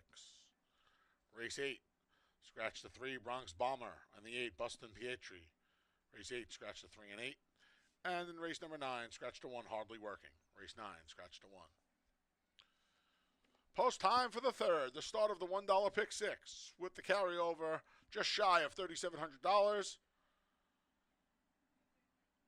Comes up next. It's just 22 minutes away.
All right, 12 minutes to post for race number 3, and that was Charged Nurse just getting up over Misty Gal. We've had two really good finishes to start off this card. The first race between the two heavy favorites was nose to nose to the wire. That one looked like Stephen Frett was going to pull off the upset with Misty Gal, but it was Charged Nurse just getting a nose in front to get the victory. Andre Worry for trainer Jeremiah Engelhardt. But we have had two tight finishes in both the early races of today's card. Third race, an allowance race, state bred allowance for fillies and mares, non-winners of a state bred condition. We start the $1 minimum pick 6 wager in a pretty competitive race to do so. I'll start with Dorsal Dancer because she always fires. She runs pretty much the same race every time. I mean, here at Finger Lakes, she's only missed the board once, and that was in a lifetime condition where she caught wide back on August 5th, going 5.5. She seems to be a little better at 6 furlongs anyway, which is today's distance. And at this distance, she's 6 for 7 in the top 3. So this is her best distance, and Dorsal Dancer draws the inside. She comes off a race where she had a troubled trip behind Honest Banker. She wasn't going to beat Honest Banker, but it probably cost her second at least. So we'll call Dorsal Dancer, give her a slight edge in a wide open field. Special Pal looks to be the speed of the race. Only problem with that is the jockey opts to go to Lincolnville Beach, who might be a little bit better, but Special Pal could be dangerous if she's able to dictate the tempo in 47. And she's beaten easier fields the last couple races when she's been allowed. Well, last time she was allowed to run 23 for the first quarter. Race before, she kind of earned it. She beat an easier field. Stars Delight came out of that race to win. Of course, Stars Delight was aided by being lone speed on a strong speed bias, but Special Pal's dangerous in here. She's going to get bet, but yeah, she's facing a lot tougher competition, but we'll see if she can carry her speed. The 5-horse Lincolnville Beach mentioned, Worry opts to go here over Special Pal. Now, this one ran 5th behind a lone speed winner in Darn That Song. Darn That Song was able to go really slow that race, 23 and 47. And that was right after Lincolnville Beach won 2 in a row at the 11 and 9 levels. So see if she can get something to run at in here, as she is coupled, or she is the stablemate of Special Pal. So Engelhardt's got a speed and a closer in the same race.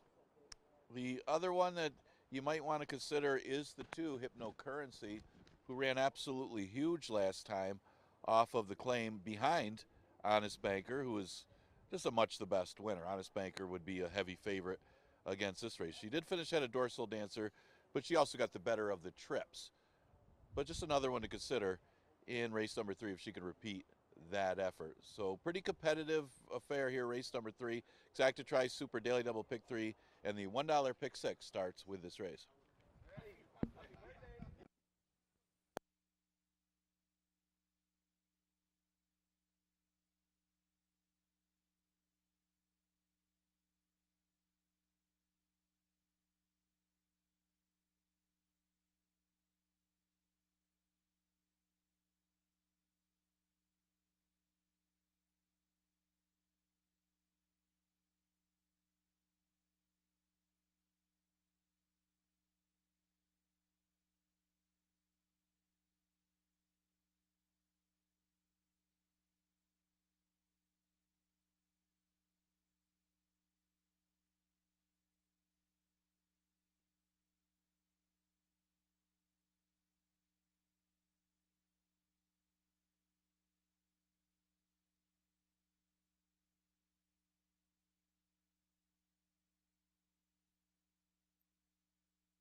Ladies and gentlemen, please note the track is now sealed.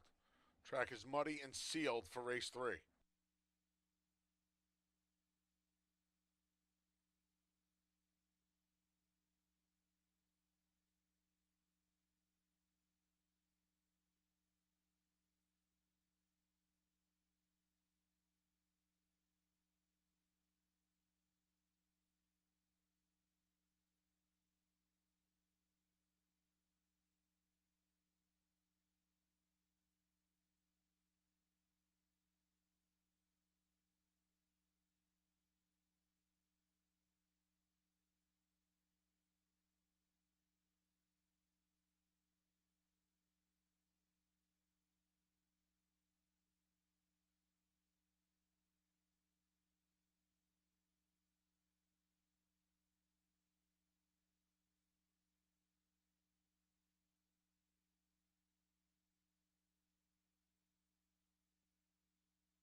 The field for race 3, the start of the $1 pick 6, is on the track.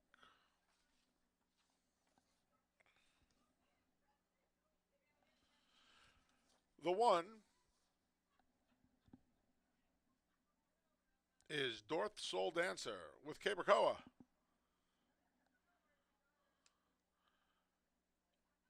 The 2 is Hypnocurrency. JM Rohina rides.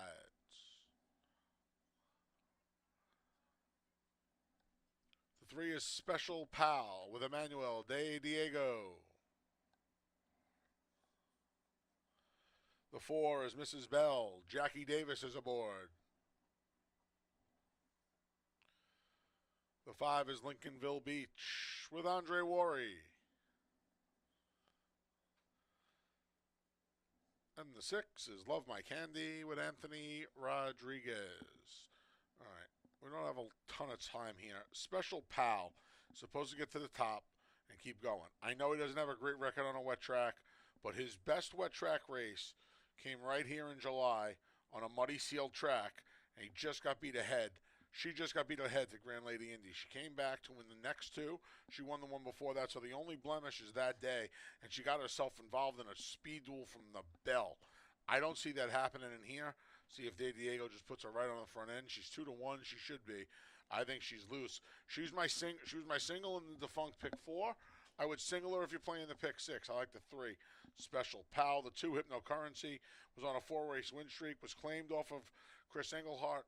Ran really, really good to finish second last time to Honest Banker at a big number in her first start off the claim for Jim Patine, and finished second that day. She's just keeping form. She actually jumped up 6 Beyer speed points last time for a career best. We'll see if she can stay on her roll. And then the favorite, the 1 Dorth Soul Dancer. She's danced a lot of dances. This will be her 10th start here in 2024. She's hit the board in 8 of her previous 9 rather.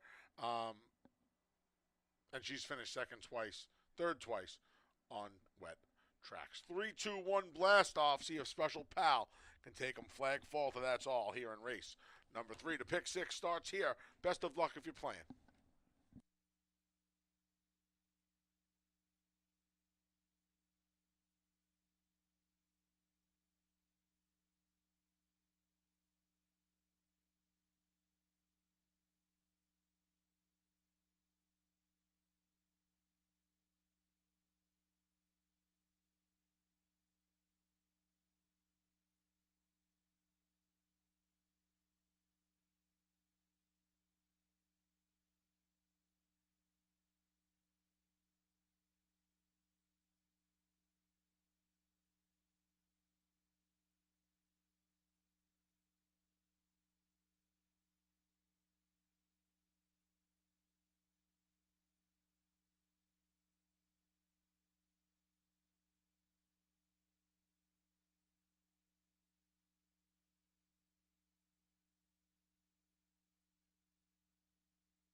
Post times in a minute. 1 minute. Get your pick six tickets in.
The field for race 3, the start of the $1 pick six, has made its way to the starting gate, and it's post time.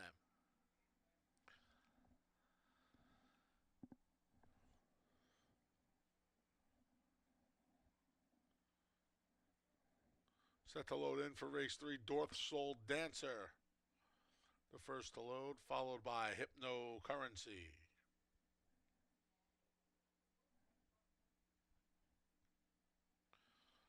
Special Pal goes forward.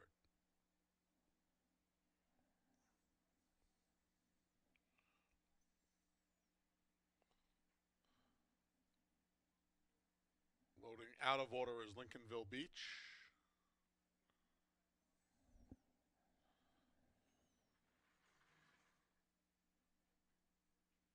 Mrs. Bell goes in.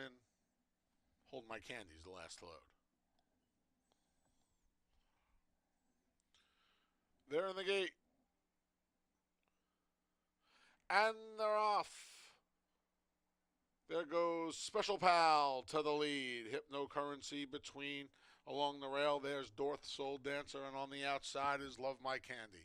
It's a gap of a length and a half back to Mrs. Bell, and Lincolnville Beach is at the tail end of the field, just 6 lengths from the lead. Hypno Currency up the inside to engage Special Pal. These two through the opening quarter that went in 23 flat. Back along the inside in third is Dorth Soul Dancer, moved up a spot just ahead of Love My Candy. Lincolnville Beach is out of last. That now belongs to Mrs. Bell, just 4 from the top. It's still Special Pal and Hypno Currency going at it. Here's Love My Candy with a 3-wide bid. Getting off the inside's Dorth Soul Dancer. From the back, Lincolnville Beach revs up, and riding the rails is Mrs. Bell. 3 lengths separates all 6 of them.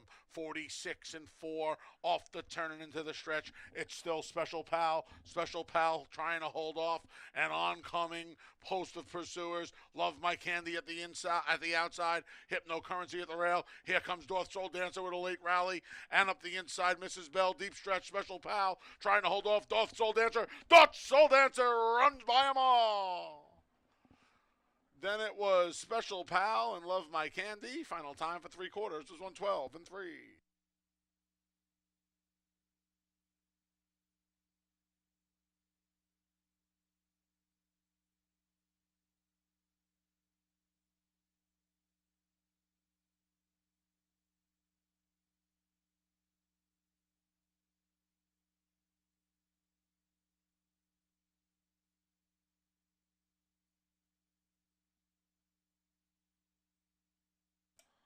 Photo finish.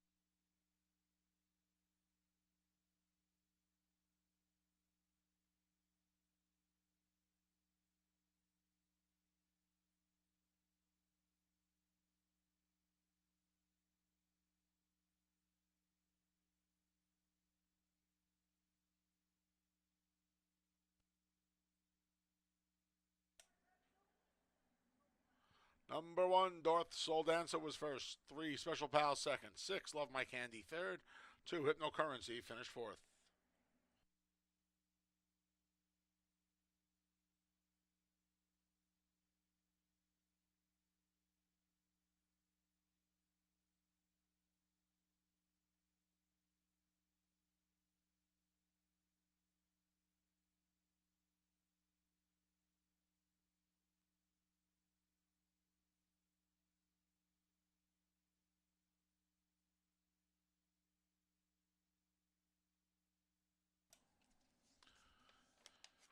Returning to the winner's circle for the third time this season at Finger Lakes is the number 1, Darth Soul Dancer. She's a 3-year-old daughter of Solomini out of the Candy Ride mare Secret Candy. A New York bred, Darth Soul Dancer is owned by SGJB Stable, trained by leading trainer Michael Anthony Ferraro. Rider, our leading one, Cabracoa. And it's official. $2 double 4-1, 27.40. $2 exacta, 1-3, 15.60. 50-cent try, 136, 13.12. And the 10-cent super, 1-3, 6-2, $5.07.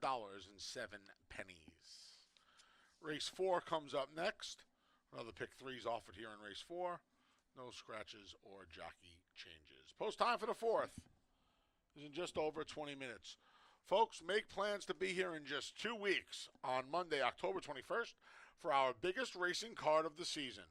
The highlight is the $200,000 New York Breeders' Futurity. Other stakes races include the $50,000 Jack Better Be Right Stakes and the $50,000 Genesee Valley Breeders' Stakes. In addition, there will be 4 claiming series finals, the $30,000 North Warning Series, and the $25,000 Unhinged Ironman, the Mount Rushmore, and the Wise Awake. First post is 1 p.m.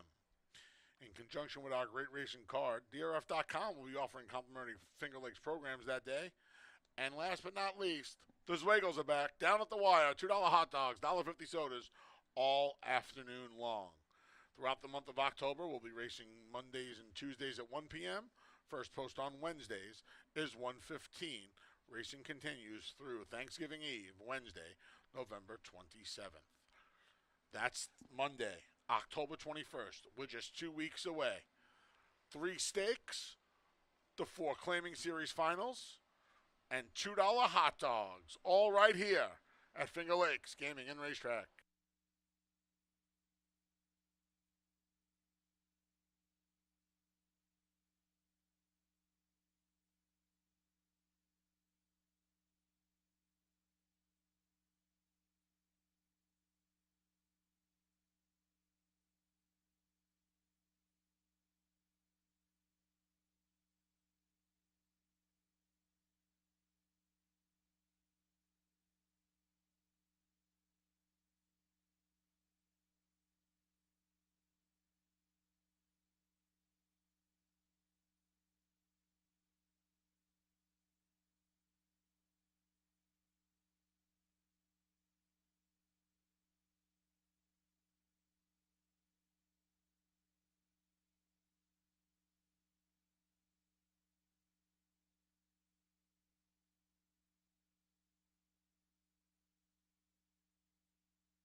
10 minutes to post for race number 4, and Darth Soul Dancer able to get enough of a trip and enough of a pace to close into as Keeber Koa gets the victory for M. Anthony Ferraro. And price went up a little bit. You got 2-1, $6 winner. There's a lot of extra play on Special Pal despite stepping up. Fourth race of 5,000 clear, never won 2 condition, and we got 10 betting interests for this race. And looking at the board, the 8 Bump of the Night is the current favorite. Even there's no surprise there. Bump of the Night is probably the best horse in the race. But as I mentioned earlier, the big question is she the best horse in the race going 5.5 furlongs? That's the issue if you're backing Bump in the Night. She got beat by a lone speed winner on a speed favoring track last time in the route, but now she cuts back big time. This is a horse by Go Sapper out of a dam by AP Indy. She's not meant to be a 5.5 furlong horse, but she might just be the best. You got to use her. Just tough to take a short price because of the distance. They will go with a 5 Regenerator as the mild upset. She's the second choice on the board at 4-1. She comes off the best last race by her in the field. A good second place finish, going a little further, 6 furlongs. That's the best effort since her maiden victory. Her other race wasn't that good, but I was actually surprised at how well she ran because her race at the 11-9 level just wasn't that good. But she did have a bad start. She had an excuse in that race. But Regenerator going good off of that last effort. Top 3 threat in here. I took her on top for just a minor upset for a little better price. Plus, there's a lot of question marks with Bump in the Night going 5.5 furlongs. The 3 is Impermanence, another horse that's dropping in class. And in a way, you can forgive the last race because it was won by Sweet Anniversary, horse that's almost unbeatable. Obviously, she wasn't competitive with Sweet Anniversary, and a bunch of the other ones beat her. So I don't know if you can gauge anything from that race. Her last race against allowance horses wasn't that good. And she might just not be good enough to run against allowance horses, though her first start against winners was pretty good, and she broke her maiden against special weights. Well, she takes the big drop down to 5,000, and she should be competitive at this level. But kind of tricky about where she is right now because she's been overmatched the last couple starts. The 6 Dreamery, kind of like Bump in the Night, she's really questionable as far as the distance. And she just didn't have enough distance going 6 furlongs last time on the cutback, but this horse was absolutely flying in the late stages. So if they're really doing battle up front and she can get within range, look for her to be rolling late. It's just 5.5 furlongs seems a little short, as she definitely wants to go more distance. Exacta Tri Super Daily Double and Pick 3 starts at race number 4. Got about 7 minutes to post.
The field for race 4 is coming out onto the track.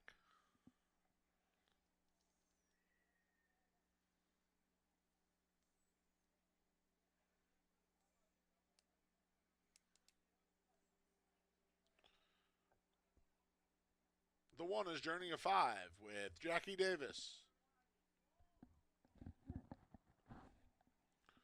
The 2 is Soul Imperatrice. Michael DeVilla Jr. rides. The 3 is Impermanence with Joel Cruz. The 4 is Miami Twofer with Heeman Harkey. The 5 is Regenerator. J.M. Rohina rides. The 6 is Dreamery with Carlos Camillo. The 7 is City Kitty. Andre Worry looks for 2 wins on the card. The 8 is Bump of the Night. Cabracoa looks for back-to-back wins. The 9 is Little Maze with Emmanuel De Diego. And the 10 is She's Enticing as Luis Perez looks for a riding double. All right, big field of 10 here. Interesting nickel claimer. I went 5-8-3. So, Regenerator, who just missed after opening up a pretty big lead at the 8th pole, got run down by the favorite Love Thyself last time. And it was a real big effort. Best race, clearly, of her life. She's made her last 3 starts with Lasix. There's been improvement in pretty much all those starts. Her one try on a wet track came down at Aqueduct last year in October, so I'm not going to hold that against her. But she's going to be just off a race that has an awful lot of untrustworthy speed. That was a nice way to put that. So I think she gets the first crack. I mean, she's 8-5. She's a terrible price. Her and Bump of the Night are the 2 most likely winners of this event, but they're terrible prices. In fact, up until a second ago, they were the only 2 in single digits. Impermanence just ticked down. We'll get to Impermanence in a minute. Bump of the Night on the cutback. She's been going along for as far as the PPs go back, and has no sprint record. She's by Ghost Zapper out of an AP Indy mare. This is, to me, a frustration move. And I don't blame Linda Rice. This filly has burned some money in her career, both here and out of state. So I didn't know what to do with her. I put her second just out of respect. And like I said, there's a good amount of speed in here. So she should be running late. But Impermanence is almost the one that they're pricing you into betting. I know her last 2 races were not very good. But before that, she was okay. And could work out a good setup with all the speed in here. We haven't seen her since July. She's never raced for a tag. She hasn't raced for a tag since last year in her debut when she was 3rd. And really, that was a nice little cheat by Debris. Nobody was claiming her on November 1st. So, I don't know. I guess she would be the price play. I would use all 3 of them in a pick. It's weird to play a pick 3 with 2 favorites in a long shot. If you're looking for a little bit of a price, I went 5-8-3, but if you're looking for a price, you could do a lot worse than the 3 Impermanence. Best of luck here in race 4.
Post times in a minute. 1 minute.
The field for race 4 has made its way to the starting gate, and it's post time as Journey of 5 leads the load. Here's Soul Imperatrice as trainer Jim Aquilano creeps in closer to 2,000 career wins, 3 away. Impermanence goes forward. Miami Twofer at a big price.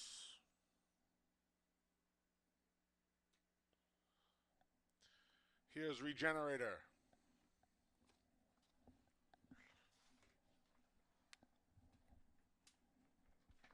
Dreamery goes in next.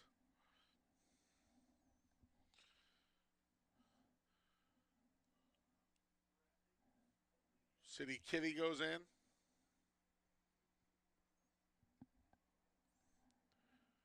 Here's Bump in the Night. Halloween just 24 days away. Start haunting houses soon. Little Maze goes in.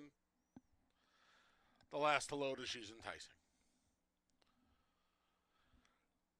They're in the gate.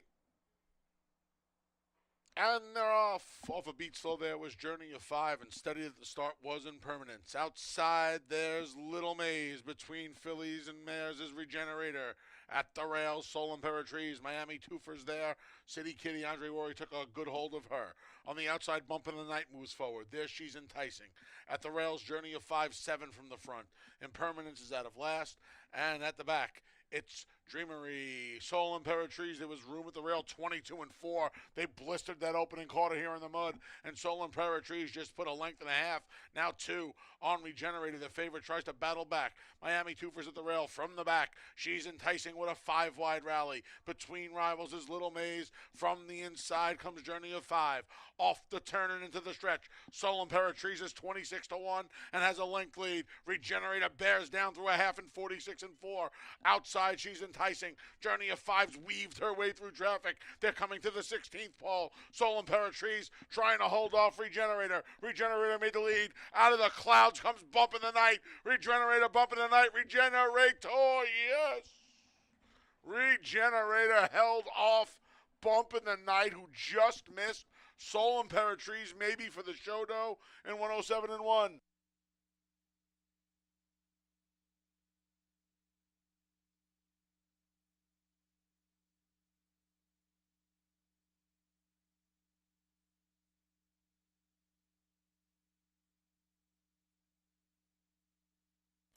Another photo finish. Hold all tickets.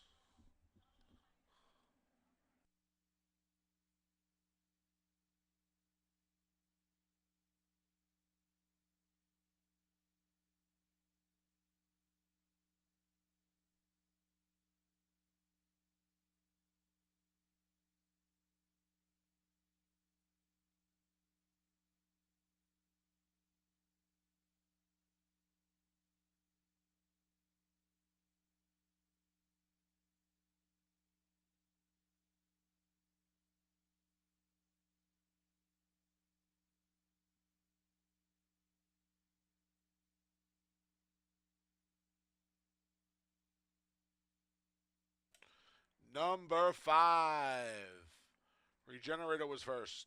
8, Bump in the Night second. 2, Soul Imperatrice third. 1, Journey of 5 fourth.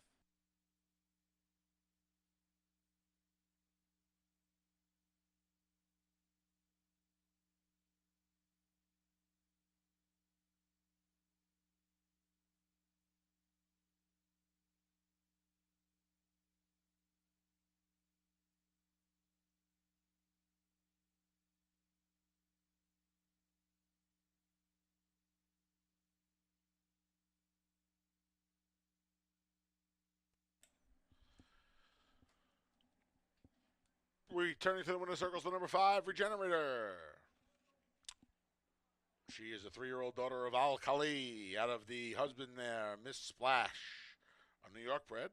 Regenerator is owned by Wachtel Stable and trained by Chris Englehart. Winning rider, JM Rohina. And it's official. $2 double 1-5, 22.20. $2 exact to 5-8, 15.60.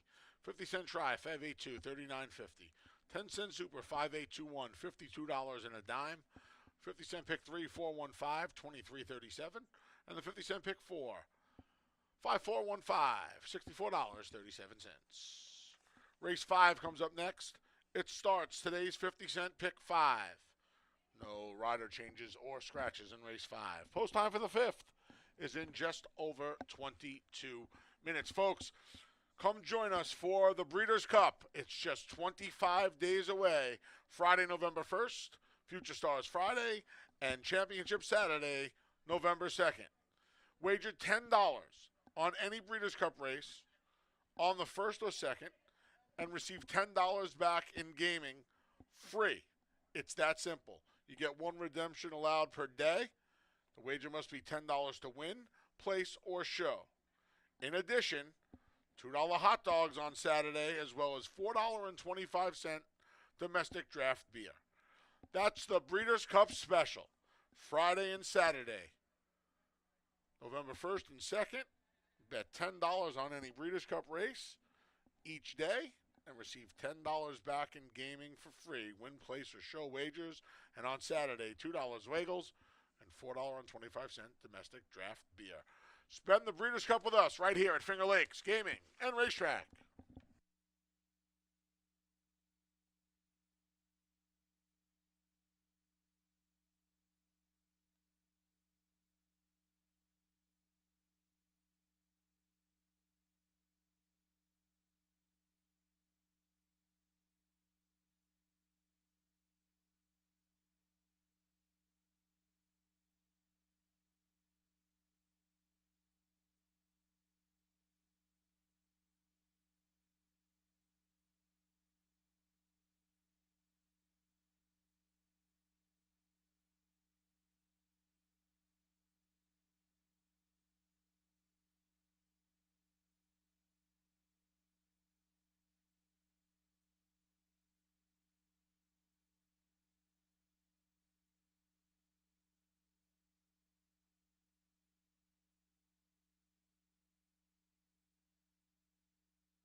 All right, getting ready for race number 5, and that was Regenerator just getting up to get the victory as Soul Emperor Trees.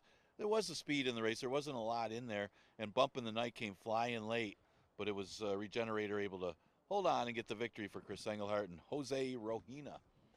5th race, we will start the Pick 5, Exacta Super and Daily Double offered in here, and most people are probably going to want to single the Pick 5 in here. As Dorothy's Happiness does look like he lays over the field off of a second place finish behind Stewie. Stewie turned out to be lone speed in that race.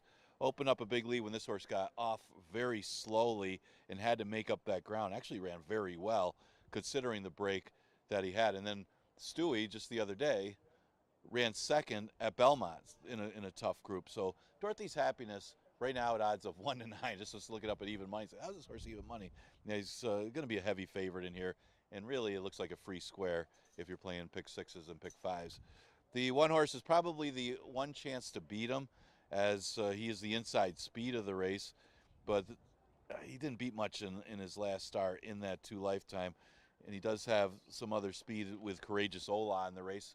Would give him a bigger chance if Courageous Ola wasn't in here, but if he could beat that one to the lead, and he is an improving horse, maybe he could pull off the big upset. He's at odds of 13 to 1. Delaware Boys probably could beat the rest of them and maybe get second if the pace takes its toll on Join Jar. Yeah, he's not the level of Dorothy's Happiness, how good that one looked last time, but he's going good ever since cutting back in distance. Had a couple wins in a row against claimers. Then tried allowance horses last time, but it was a much easier field than what he'll face here.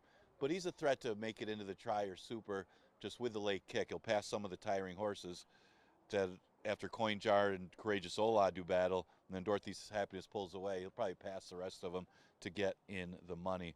Exacta Super Daily Double and the Pick 5 starts with this race.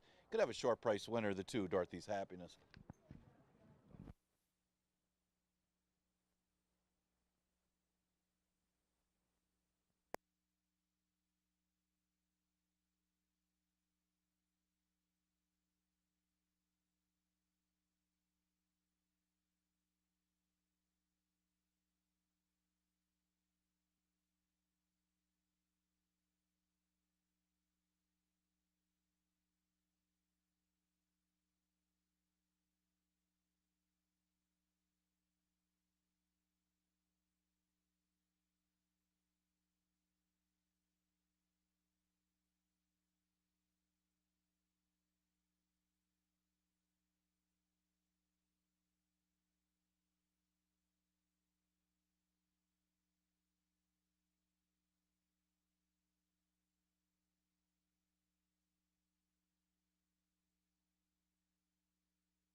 The field for race 5 is coming out onto the track.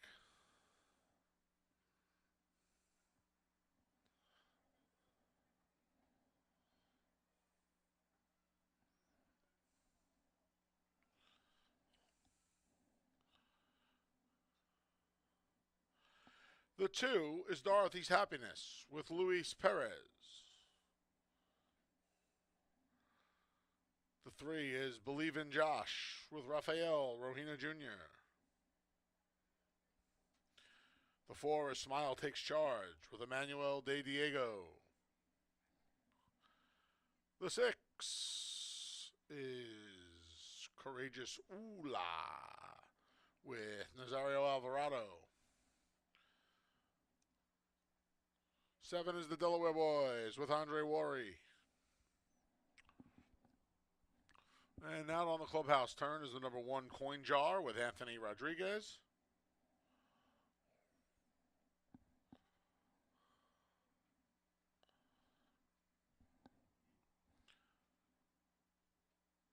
And the 5 Interchanger with Jose Baez. At your field, the 7 here. Pick 5 starts. Well, is it a free bingo square? Dorothy's Happiness. 1 to 9. It's interesting. I don't think it's a free bingo square today. And let me tell you why. Off slow last time. Sluggish start and debut, even though he won by almost 10. I don't like 2 of the 3 starts having bad starts. I don't like it. This horse is probably the best horse in the race, but the truth of the matter is this: the maiden win was spectacular. The allowance, the 2 life win was a struggle, and while he was probably best last time, he has broken slowly in 2 of his 3 starts. He'll probably win, make me look like an idiot. It won't be the first time. It absolutely will not be the last time. I'm taking that horse right there, the Delaware Boys, because I think Coin Jar, and if you assume that Dorothy's Happiness is going to break, they're going to duel. And if they duel, Courageous Ula has plenty of speed to join that party as well. I think it sets up for the Delaware Boys, who has kind of found a home here at Finger Lakes. You're going to look and see that he's got 2 races on wet tracks. One of them is a sprint down at Aqueduct for a maiden quarter. It wasn't the toughest maiden quarter. The winner did come back to repeat. And then the other start up here was around 2 turns. I don't think he really wants 2 turns. I know the race before that around 2 turns was okay. He's not a 2-turn horse. I bet him the time before that. He had 0 excuse. So, back to the sprint. I feel like he was a little too close to the pace last time,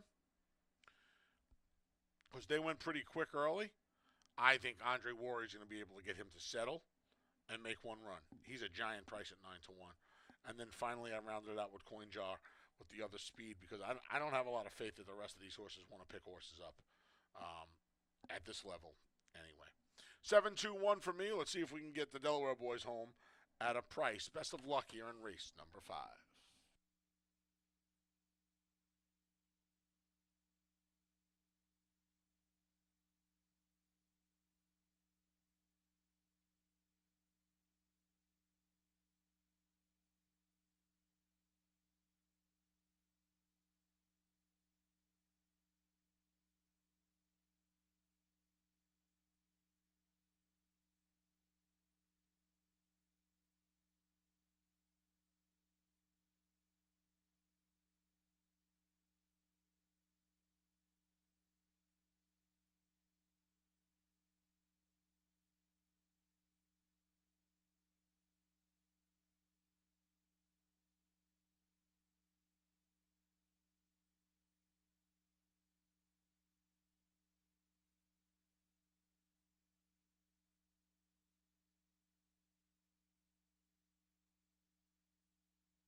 Post times in a minute. 1 minute.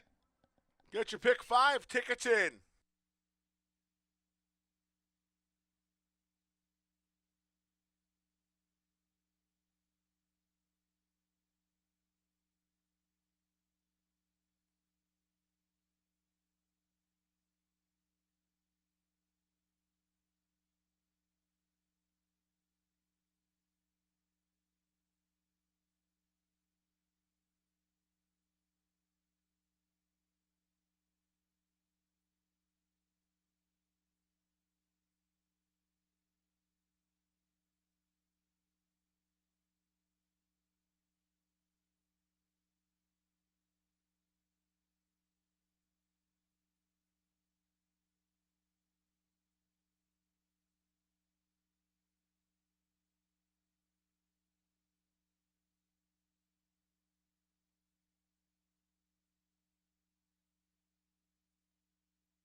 The field for race 5 has made its way to the starting gate, and it's post time as we kick off today's 50-cent pick 5.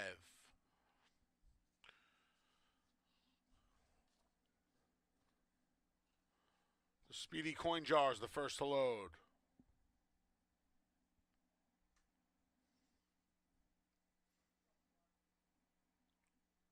Dorothy's Happiness, your odds-on favorite, goes forward.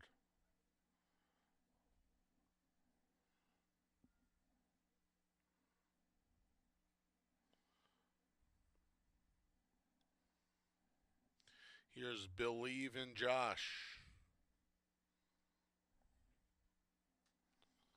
Smile takes charge, goes in.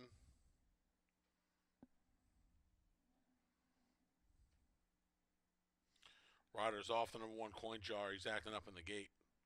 Anthony Rodriguez is behind the gate.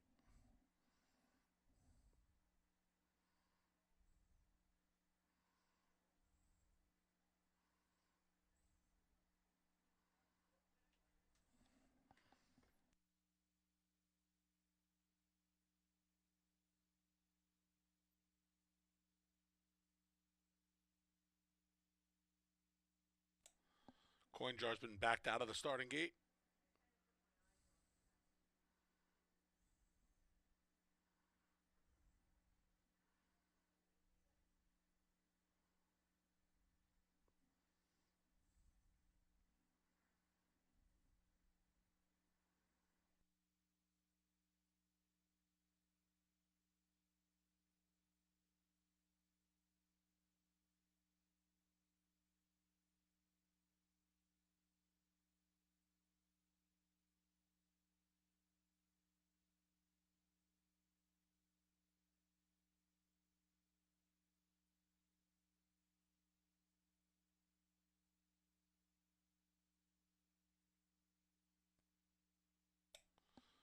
A couple of members of our stellar gate crew appear to be reassembling the tack and resaddling the number 1 coin jar here. And he is in fact ready to roll. A-Rod gets a leg back up. And they will once again take their place in the starting gate.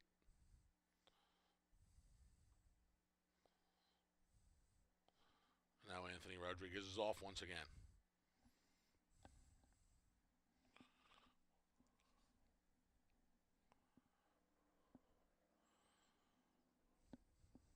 Coinjaw went in without Ryder.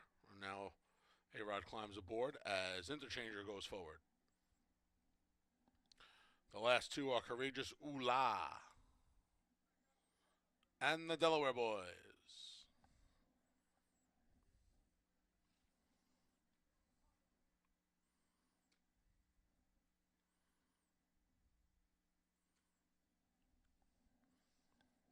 They're in the gate. And they're off. All broke beautifully. Courageous Oola right to the lead and quickly opens up a 2-length lead. Nazario Alvarado crosses and clears just ahead of Smile Takes Charge, who's second. Coinjaw's back in third. The favorite, Dorothy's Happiness, is fourth, already 6 from the front. Followed by Interchanger. To the outside, the Delaware Boys believe in Josh is at the back. He's about a dozen from the leader. And that leader is Courageous Oola through an opening quarter of 22-4 here in the mud. Smile Takes Charge on the chase in second. A gap of a half dozen to Coinjar, who has to go from there. Dorothy's Happiness under a ride as well. The Delaware Boys has moved up a spot into fifth. Along the inside's Interchanger, nothing from Believe in Josh. The field makes their way to the quarter pole. Courageous Oola takes them through a half in 46 flat. Smile Takes Charge with dead aim. Coinjar has some rally here, and on the far outside it's Dorothy's Happiness off the turn and into the stretch. Courageous Oola trying to see it through. The favorite, Dorothy's Happiness, with dead aim. Here comes Dorothy's Happiness with a full head of steam off the inside. Interchanger at a huge price. Deep stretch, Dorothy's Happiness. Interchanger late, but too late. Dorothy's Happiness by 2.5. It got tight for second. Looked like Interchanger got Courageous Oola. Then Coinjar in a pretty good 112-1.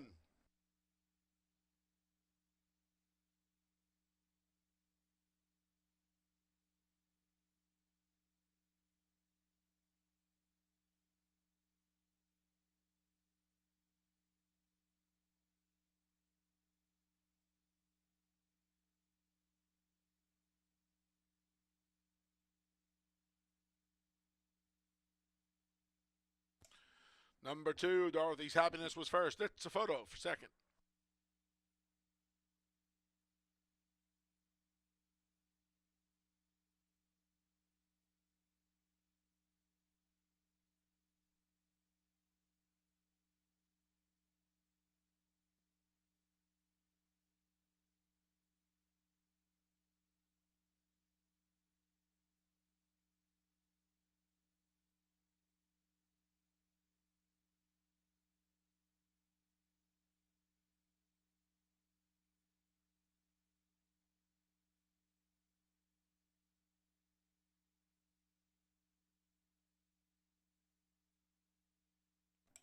Number 5, Interchanger was second. 6, Courageous Oola third. 1, Coinjar fourth. 2-5-6-1 here in race number 5.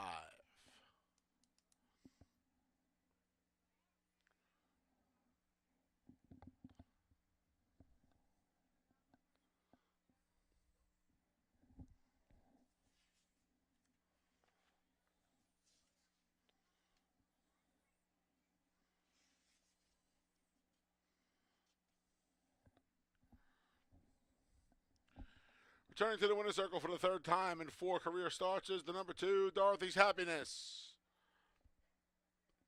He is a 3-year-old gelding, a son of Run Happy, of the Seeking the Gold Mare, Finding Aram. A New York bred, Dorothy's Happiness is owned by SJB Stable and trained by Michael Anthony Ferraro, his second of the day. 2 on the day for rider, Luis Perez, and it's official.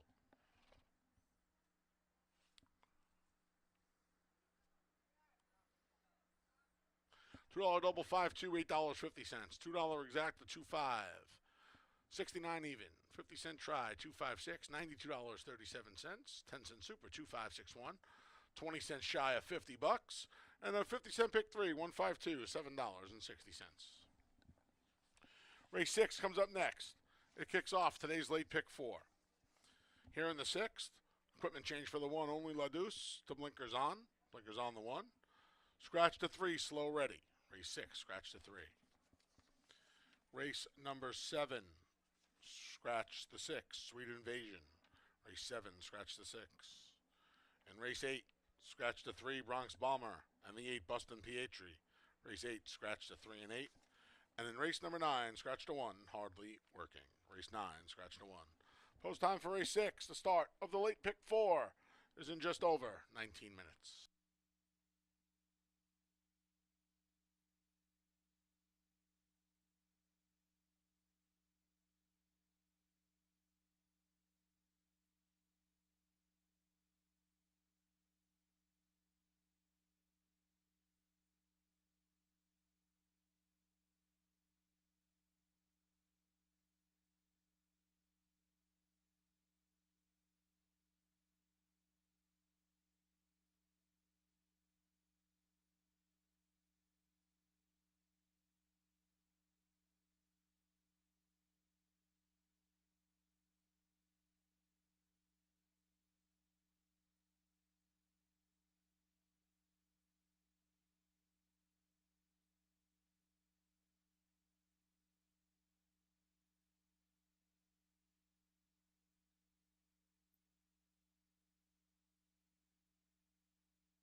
I got a good race here for the 6 for 2-year-old fillies.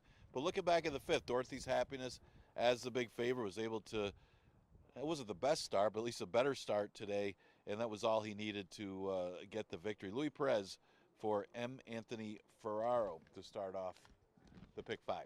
Okay, 6th race, we scratched the 3. Slow Ready. Real interesting race for 2-year-old maiden fillies. It goes 6 furlongs. And you can make a case for a few of them. So a few well-bred horses in here. You got, start with the 9 Bald Kitten, who's at 10-1. This is the kind of race you want to take a little bit of a price in. Bald Kitten comes out of the race won by Mr. Sugar Daddy. And that was his first career star, or her first career star. And it was against the boys. She got caught chasing wide and ended up fading. Since that race, she's had some time off and comes back in this spot and might be a slightly easier out without Mr. Sugar Daddy here. It all depends on what kind of trip that she could get, but she should be able to improve off of that effort. Remember, Mr. Sugar Daddy ran in a stakes race out of that race. Of course, Ashted Lady also comes out of that race. She didn't, I mean, she was just ahead of Bald Kitten in that race, so she's the 5. She's at 7-2, and Bald Kitten is at odds of 10-1, both of them coming out of the same race. Ashted Lady's had one race since. She got off a step slow, but ended up closing up the inside to be third, only beating a length. I thought that the 6 Country Manor actually got the worst of it in that same race, as the race won by Honorable Becky, and who's got the tip the race before. And she's had bad starts in both of those races. I mean, who's got the tip was the one that won the race. That she was caught hopelessly wide in that race. Next start was against Honorable Becky, who Honorable Becky is just so good. And that was one of the more impressive efforts that we've seen this season. This one currently at odds of 2-1. She's a slight favorite in this race, and it's hard to make a favorite in here. Again, you got a few first-time starters in this race. One of them looked good, and that was the 7 Freedom Dreams. This one's 11-1. Only costs $1,500 as a yearly, but you look at the breeding out of the dam side. The dam's a half to Ruler on Ice, who won the 2011 Belmont Stakes. The dam's also a half to Champagne d'Oro, who was a Grade 1 winner. So some real good breeding in the Freedom Dreams. Of course, breeding to go a little further than the 6 furlong distance today, and it's not a positive sign that she's not taking any early play from this barn at odds of 10-1. You look at some others. You got the 2 entry for Chris Engelhardt, My Purple Haze Stable. You got Chikateka, who looked good in her debut. I mean, she did make up a lot of ground in that race going 5 furlongs, so you'd think 6 furlongs will be a good distance for her. They actually tried her at Saratoga and then ran into the time. I thought what she did, and I guess it's a negative sign off of that race that gets off to ride Ashted Lady. But still, you would expect this horse to be closing late if some of these 2-year-olds get a little tired. Now, Divorced, of course, has shown absolutely nothing in 3 career starts. They've tried taking the hood off with blinkers on, blinkers off. Today, we can't keep up with this horse. Now we'll race with the hood off and blinkers on. Maybe that'll make the difference. I think the make the difference is facing easier competition here at Finger Lakes and could wake up. But Divorced, of course, is a price right now at odds of 11-1. So pretty tricky 2-year-old filly maiden race. Exacta Tri Super Daily Double, and the late pick 4 starts in here. We scratch the 3, Slow Ready.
The field for race 6, the start of the late pick 4, is coming out onto the track.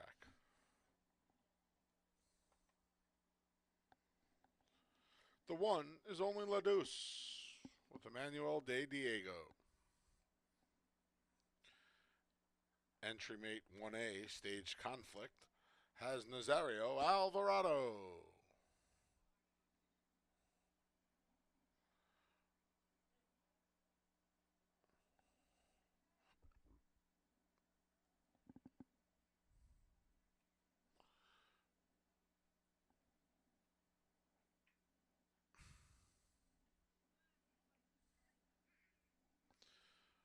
The 4 is Divorced of Course with Anthony Rodriguez.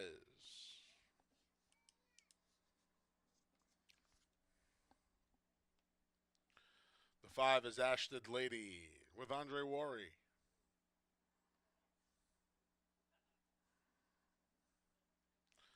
The 6 is Country Manor. Luis Perez looks for a riding triple. The 7 is Freedom Dreams with Jeremias Flores.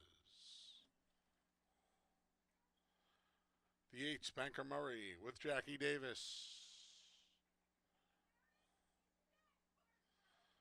The 9 is Bald Kitten with Cabercoa.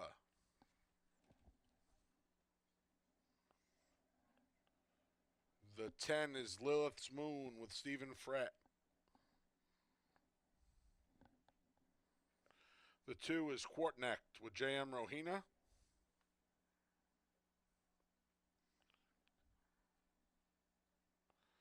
The 2B is Chicasteca with Joel Cruz. All right, I'm going to be quick here since we don't have that much time. 5 Ashton Lady tried boys first time, came back and just missed by a length, closing ground on September 9th. By Bustin' Stones, she should like a wet track. Gets an extra 16th of a mile, stretching out to 3/4 today. Put her on top. I thought the 9, Bald Kitten, was a little interesting. She showed a little speed in her debut. Tired. She tried the boys in that Mr. Sugar Daddy race. Tired late. Now almost 2 months. Michael Assessi's had a nice meet. She's a nice price. You get leading rider Cabercoa at 8-1. Another by Bustin' Stones. Wet track should not be. You're out of a blame mare. She should love the off-going today. And then finally the lukewarm favorite, the 6, Country Manor. Closed to be 4th. Tired a little bit to finish 3rd last time out. She did not have great beginnings in either start, and that's what made me shy away from her putting her on top or even 2nd. 5-9-6 should be a fun 2-year-old race. We got 11 of them going to post. 9 betting interests. Best of luck here as we kick off the late pick 4. I used all 3 of the 5, 6, and 9.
Post times in a minute. 1 minute.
The field for race 6 has made its way to the starting gate. It's post time for the 2-year-olds. Field of 11, 9 betting interests. Scratch the 3 slow ready.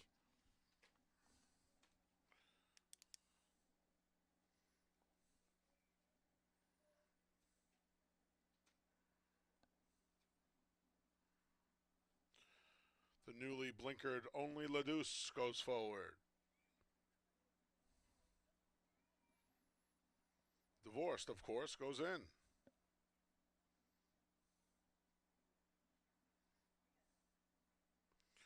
Quartnecht is up next.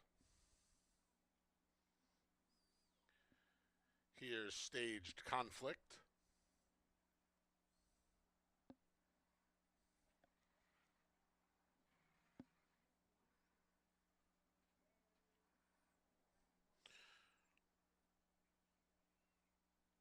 Riders off Chicasteca.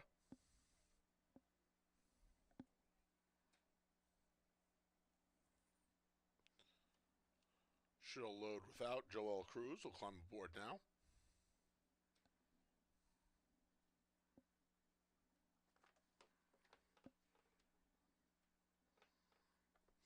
Ashted Lady goes forward. Or not.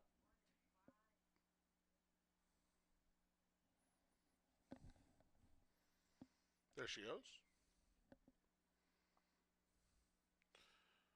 One of the favorites, Country Manor, goes in. Ashted Lady actually just ticked down to slight favoritism at 3-1. Here's Freedom Dreams.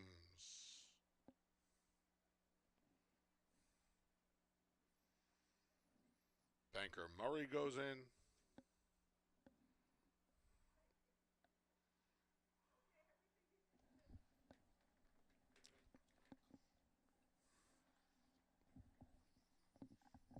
Bald Kitten goes forward.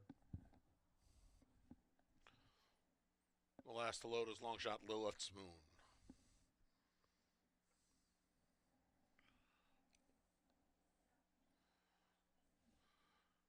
They're in the gate.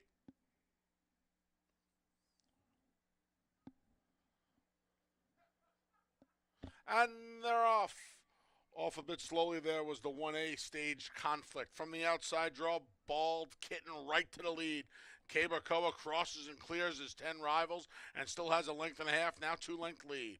Catching up is Freedom Dreams in second. Along the rail, that's Only Ladouce in third.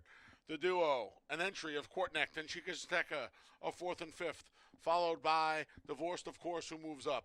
Dropping back a bit there was Banker Murray. Along the inside is Country Manor. Then Ashted Lady as the field makes their way to the quarter pole. Lilith's Moon's at the tail end of the field.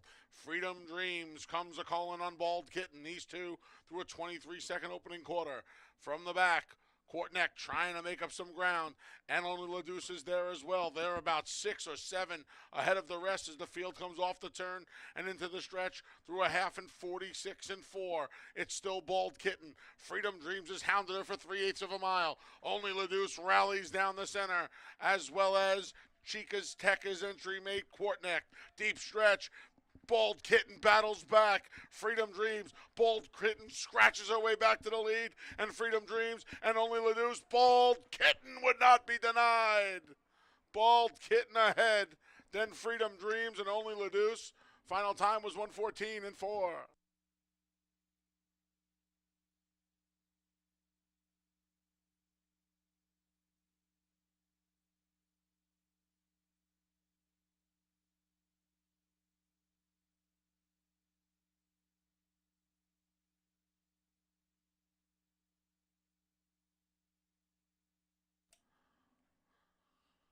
Photo finish, hold all tickets.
Number 9, Bald Kitten first. 7, Freedom Dream second. 1, Only LaDuce third. 6, Country Manor fourth.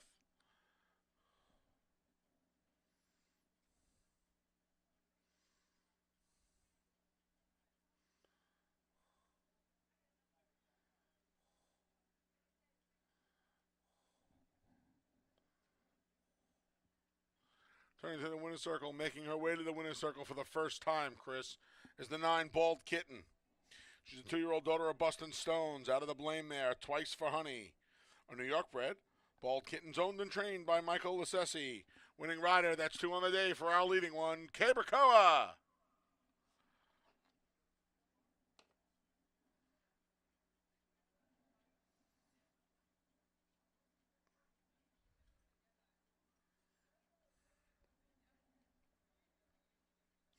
$2 double 2-9, 15.40. $2 exact and 9.7, $60 even. 50-cent try, 971, 101.25. 10-cent super, 9716, $85.65.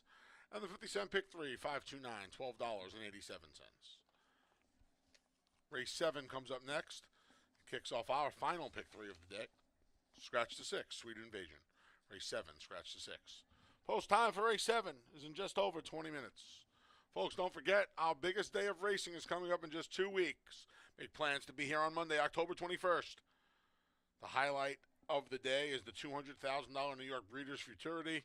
Other stakes races include the $50,000 Jack Better Be Right Stakes and the $50,000 Genesee Valley Breeders' Stakes. That's not all. There'll be 4 claiming series finals: the North Warning Series, the Unhinged Iron, the Mount Rushmore, and the Wise Awake claiming series. And, of course, the Zweigels are back down at the wire. $2 hot dogs, $1.50 fountain sodas. If you're a DRF member, DRF.com will be offering complimentary Finger Lakes programs, as well as our usual over at FingerLakesGaming.com, courtesy of Equibase. It's a big day of action here. It's our biggest day of the year. 2 weeks from today, Monday, October 21st. 4 claiming series finals, 3 stakes races, $2 hot dogs, and $1.50 sodas. It's almost like the 12 days of Christmas. Come early. It's October 21st here at Finger Lakes Gaming and Racetrack.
All right, getting ready for race number 7 and close finish in that race is Bald Kitten out of Twice for Honey, a dam that ran here. Of course, the Bustin' Stones didn't mind the off track, got the early lead, but of course that well-bred Firster Freedom Dreams put in a run at her, and it turned out to be a good finish. We had some real close finishes on today's card, and it's another win for leading rider Keeber Koa. 7th race, we start the last pick 3 of the day, Exacta Tri Super Daily Double offered.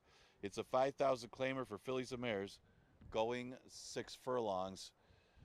Yeah, left leading Lucy will try to make amends for the loss last time where she was with the pace setters and faded. Was surprised she ran as bad as she did, but you know, she might have needed that race. She was off since July, off a couple months, might be sharper for this race.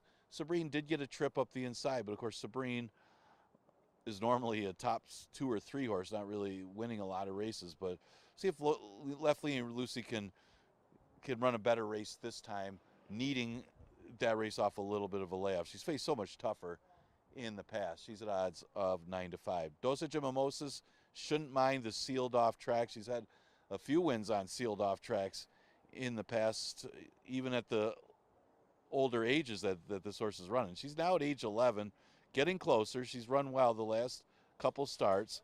Should run well again against this competition, and she's always liked this distance. She's a big threat in race number 7. The 5 horse is the New Miami.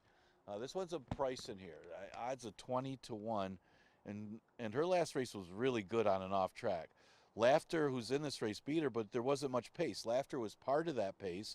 The New Miami was trying to close on a track that was favoring the pace setters in a relatively slow pace. So she had got the worst of it, and she actually ran very, very well considering, and she only got beat a couple lengths to Laughter, who ended up getting her number taken down. Now, Laughter is the 10 horse who just won a similar condition last time, but did bother Investment Grade, who ended up getting put up. But she ended up getting the lead in there, and that was a race that didn't have a ton of speed, and she got 47 and change to the half. She's going to have a different kind of trip today with a little more speed in here, with the presence of Comfortable Cat, who should show more speed in her second start, and Dosage of Mimosas with a little pace too. But Comfortable Cat will probably be the speed in this race if she's just outside her. So she could still get a nice outside stocky trip and be a big threat off of the good finish last time. So 8 minutes to post for race number 7. We start the last pick 3, Exacta Tri Super and Daily Double offered here. Scratch 6, Sweet Invasion.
The field for race 7's on the track.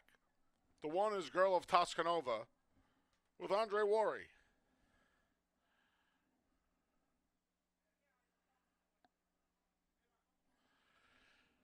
The 2 is Christmas Dinner with Joel Cruz.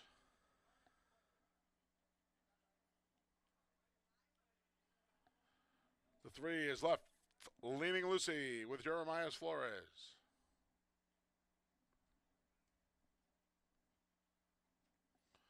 The 4 is Dosage and Mimosas. Anthony Rodriguez rides. The 5 is the New Miami with Emmanuel De Diego. Scratch the 6, Sweet Invasion. The 7 is Wine Trail with Michael De Villa Jr.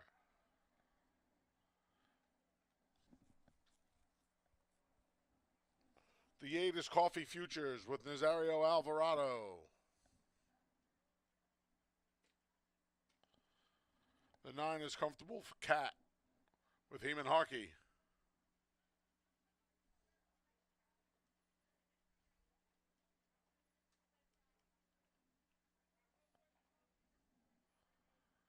The 10 is Laughter with Jackie Davis.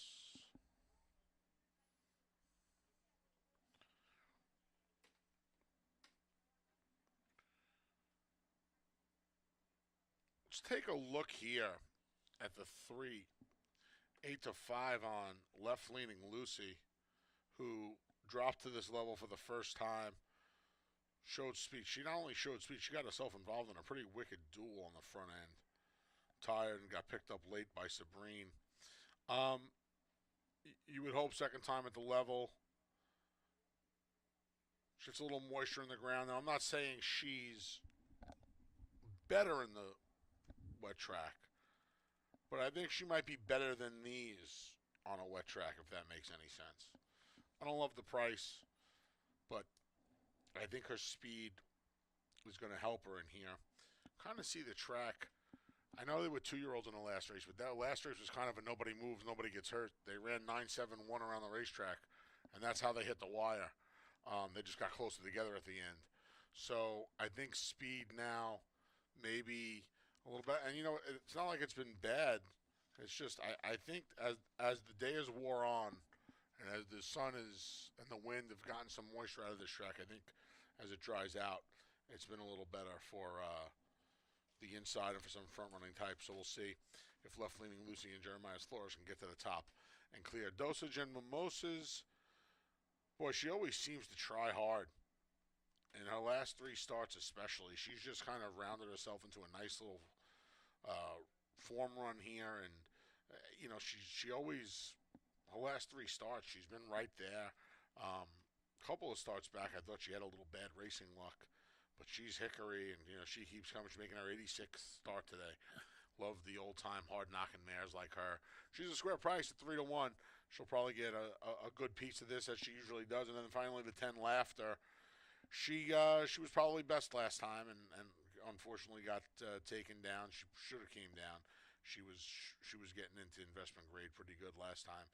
She showed a little bit more speed than she had in her prior 2 starts. And maybe that's her key going forward. That would give left-leaning Lucy some fits and maybe work it out for Dosage and Mimosas. 3, 4, 10 for me. Best of luck here in race 7. The final pick 3 of the day kicks off here.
Post times in a minute. 1 minute.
The field for race 7 has made its way to the starting gate, and it's post time.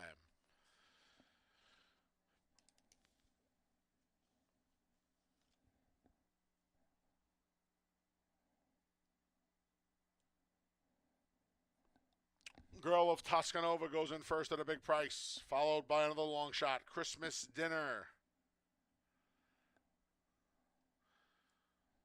Favorite, left-leaning Lucy. Cannot miss her. She's almost white. She goes forward. Dosage and Mimosas is next.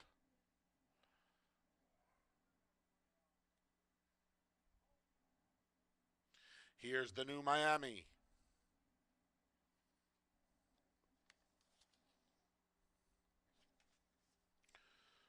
Wine Trail goes in.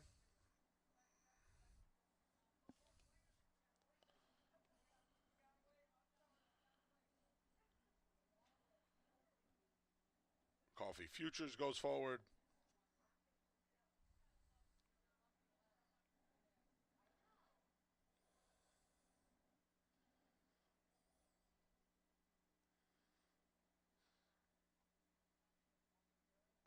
Comfortable Cat reluctant to go.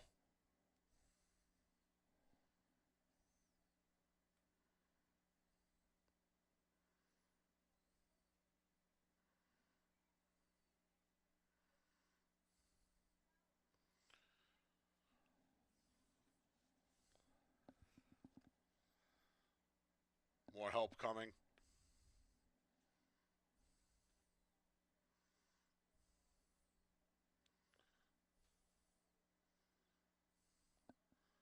Heeman Harkey gets set to climb aboard Comfortable Cat once she loads into the starting gate.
Folks, we have a late scratch here. The number 9, Comfortable Cat's a late scratch. By order of the stewards, the number 9, Comfortable Cat's a late scratch. Win, play, show, exacta, try, superfecta wagers with the number 9, Comfortable Cat will all be refunded. Conso doubles and pick threes. If you've used the number 9 Comfortable Cat in today's pick 4, pick 5, or pick 6, you will get the favorite at final odds. Once again, late scratch here, the number 9 Comfortable Cat.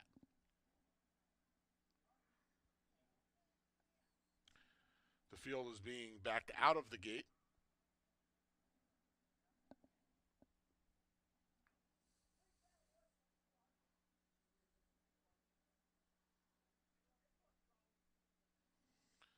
Well, some of them were.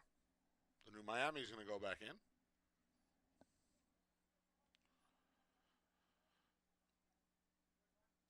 There goes Wine Trail. Coffee Futures. Last in is Laughter.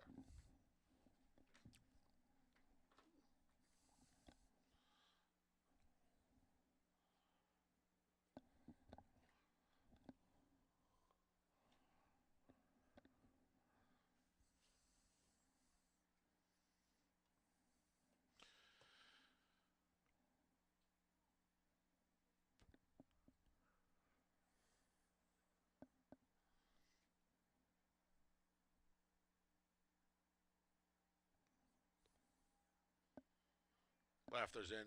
They're all set. And they're off. Breaking a little slowly there was the one. Girl of Tuscanova. And at the back is Wine Trail. Something amiss with Wine Trail, who's far behind.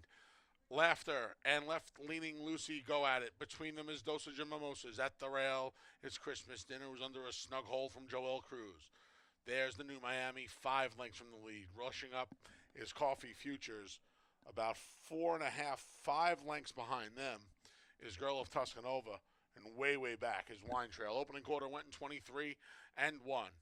It's Left-Leaning Lucy. She's won the battle of the favorite so far. Laughter comes right back to her throat latch. These two have opened up 4 on Dosage and Mimosas.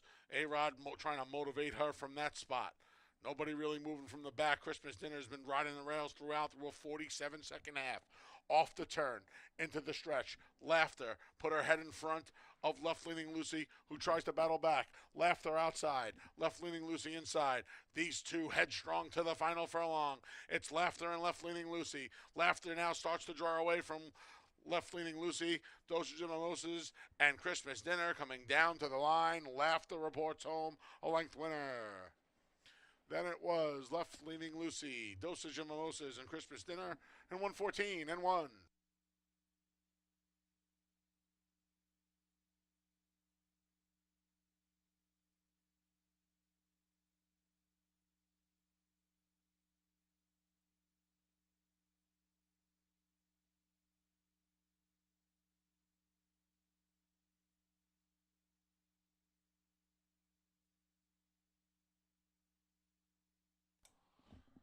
Number 10, Laughter, was first. Number 3, Left-Leaning Lucy, was second. 4, Dosage and Mimosas, third. 2, Christmas Dinner, was fourth.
Returning to the winner's circle is the number 10, Laughter.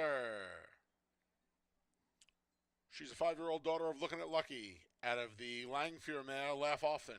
A New York bred, Laughter is owned by Windy Lee Farm and trained by Jonathan Buckley. Winning rider, Jackie Davis.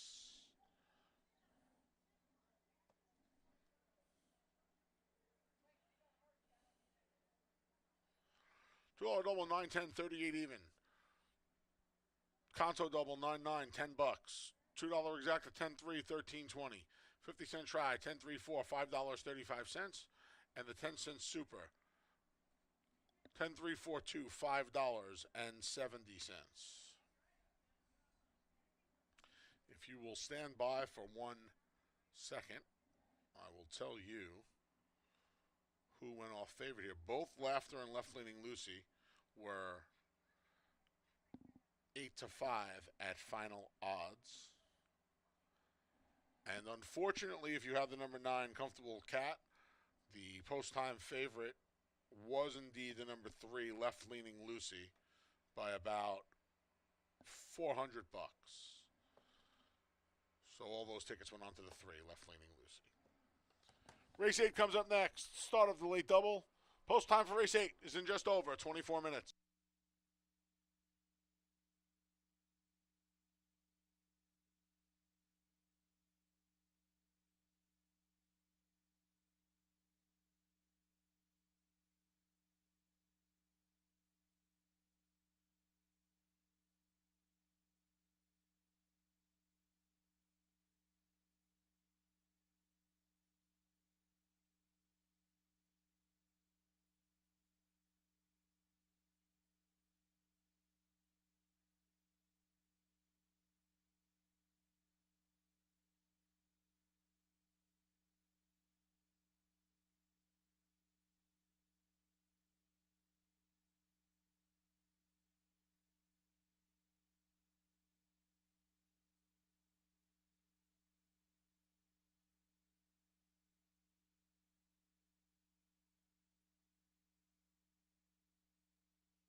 Okay, about 10 minutes to post for race number 8. Laughter, no problems today. Is that one able to seal the deal and get the win? Jackie Davis for trainer John Buckley, as Navarro was on vacation due to that horse, but Laughter able to stay straight in this race and was able to get with the pace early with left leaning Lucy. His comfortable cat still not showing her speed, and I think that was the difference that helped her get the victory in the 7th. We go to the 8th to start the last double. Exacta Try and Super Offered. It's an 11-9 claimer going 5.5 furlongs. Start with the 5 CJ's Grand Slam, who is kind of underachieved in a sense that he's burnt some money. He's been a beaten favorite 3 of the last 4. In the other race, he was something like 8-5, second choice. So he's shown his good speed. He's just not finishing, and that's the problem with CJ's Grand Slam. Something that he did with Jimmy Wright. So they're trying to figure this horse out with the new connections this year, and maybe they have. They're going to try to take the blinkers off this race, drop him slightly in class, and you see the 2 bullet works after the last race on September 3rd. So maybe it's working without the blinkers. Maybe that'll make all the difference for CJ's Grand Slam. I guess we'll find out today, as he'll try to go 5.5 against a little bit easier field at the 11-9 level. Biggest threat I thought were the entry of Debo and Gandy Dance. Got 2 for the price of 1 for the Forgotten Man Racing stable. We got Asaf Ronan and Eddie Davis as the 2 trainers. Gandy Dancing, though, is the one that I was mainly picking second off of the prior win for 5,000, and then stepped up to 11-9 last time and didn't run that bad. Got mixed up in the pace and then faded because the pace was pretty good that day. Before that, his numbers are pretty good, even though he's staying at the 11-9 level where he finished off the board. I think he certainly fits here. And Debo's the same thing. I mean, he was running against 5s, stepped up in his last race and didn't fare too well. But this 5,000 or this 11-9's a little bit easier. I mean, you got a lot of horses coming up from 5. Debo and Gandy Dance have both run for 5,000. You got Warrior's Revenge claim for 5. Golden Them Hills and Conformist also have run for 5,000 this year. So it's a higher claimer, but not really. And the thing is, Debo has faced tougher. If you go back a little ways, that he might be a contender as well. So 2 for the price of 1 is a good proposition in race number 8. Really, the other one might be the 2 Ribbons and Medals, who now is in the Aquilano barn, who came in for Wayne Potts and got mixed up in a couple paces against a little tougher 11-9s. Comes out of the same race as a couple of them. He's got some room to improve. And Conformist as well. Conformist, obviously some back class, being a stakes horse, has 4 of his career victories at the distance. He's just got to get in the race early, as he should be right on the speed with a couple of them with CJ's Grand Slam. But Conformist does have some good speed from the outside. So 7 minutes to post for race number 8. Exacta Try, Super, and Daily Double offered here.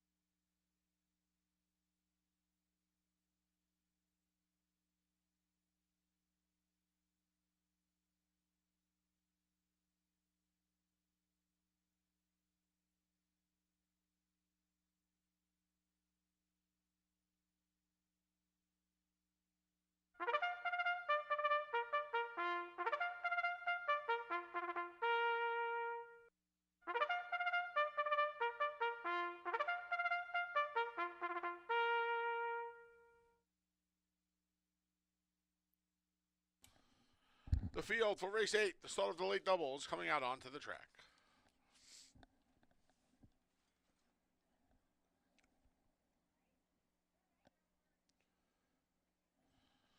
The 1 is Debo. Jackie Davis looks for a riding double. 1A is Gandy Dancing with Michael DeVilla Jr. The 2 is Ribbons and Medals. Cabercoa looks for his 3rd win on the card. Scratch the 3, Bronx Bomber. The 4 is Warriors Revenge with Anthony Rodriguez. The 5 is CJ's Grand Slam. Luis Perez looks for his third on the day.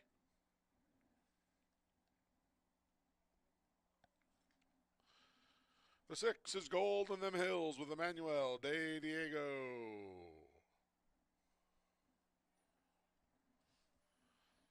The 7 is Conformist with J.M. Rohina looking for a riding double. And you can scratch the 8, Bustin Pietri. So, last time out, I'm not happy about this.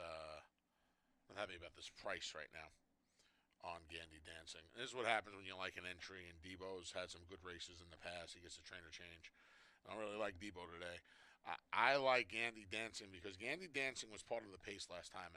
That's the last thing on the planet that Gandy Dancing wants to do is be a part of the pace. And he was. I don't know what happened last time. I don't know what the game plan was. But I can tell you right now, I liked him. I didn't like the game plan. It's not what I would have done. And I would imagine with some speed in here that Gandy Dancing is going to be able to relax and make one run and come running late. That's what Gandy Dancing, that's the Gandy Dancing, especially the one that's been successful up here at Finger Lakes, likes to do. And he used to come from the back, but now he can be a little closer. I don't mind him being a little closer, 3 lengths off the lead. But to be right on top of it from the bell, dueling on the front end, not for me. No. But the outside draw, there's other speed. I'd like them to the trip. That price stinks. Put him on top. The 2 ribbons and medals. First time for Jim Aquilano. Wayne Potts had this horse prior. He gets a rider switch to Cabercoa. His 3 races here haven't been great. But he's run against a little bit, even though it's been for the same level, I feel like he's run against a little bit better. And he's a good price at 8-1. He's going to be the speed in here. He's the fastest of the speed in here. So he should be in front. CJ's Grand Slam takes the blinkers off. I put him third just because I thought the equipment change was a little interesting. I thought we were getting a better price on Gandy Dancing. So this race lost a little luster for me at 8-5. 1-8-2-5 for me. Best of luck here in race 8 as we kick off a late double.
Time's in a minute. 1 minute.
The field for race 8 has made its way to the starting gate, and it's post time.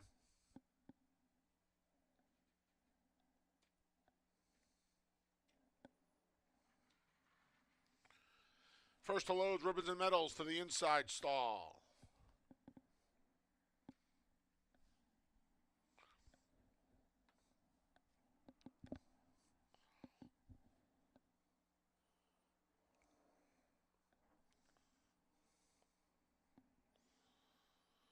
Next up is Debo, part of the entry. Favored now currently slightly at 9 to 5. In goes Warriors Revenge.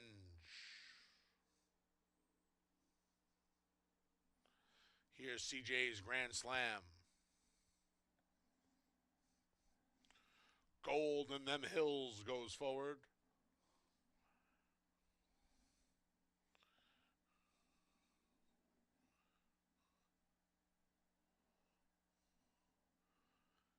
Here's Conformist. He followed the others right into the gate. The last to load's Gandy Dancing. They're in the gate. And they're off. Debo jumped at the start, spots the field a couple of lengths. There goes CJ's Grand Slam and Golden Them Hills going at it. Along the inside is Ribbons and Medals. Back in third, just a length and a half, now 2 from the lead. Then we come back to Warriors Revenge, who's shadowed by Conformist. The entry's at the back. Gandy Dancing outside. Debo rides the rails. CJ's Grand Slam and Golden Them Hills go at it. Opening quarter in a wicked 22 flat. Ribbons and Medals trying to rally from fourth. On the far outside, Gandy Dancing creeps closer. Debo making up ground towards the rail. Warriors Revenge, the trailers Conformist. They're on the far turn and actually off the turn and into the stretch. And Warriors Revenge, you're going to fit 2 Mack trucks up the inside with dead aim at CJ's Grand Slam. But CJ's Grand Slam keeps on going. Here comes Ribbons and Medals down the center. Debo overcoming the bad start, but they're coming to the 16th pole. And CJ's Grand Slam has things well in hand, and he's going to win this by about 3. Dead tight for second. Looked like Ribbons and Medals over Warriors Revenge. A part of the entry got 4th for the Super and 106 and 1.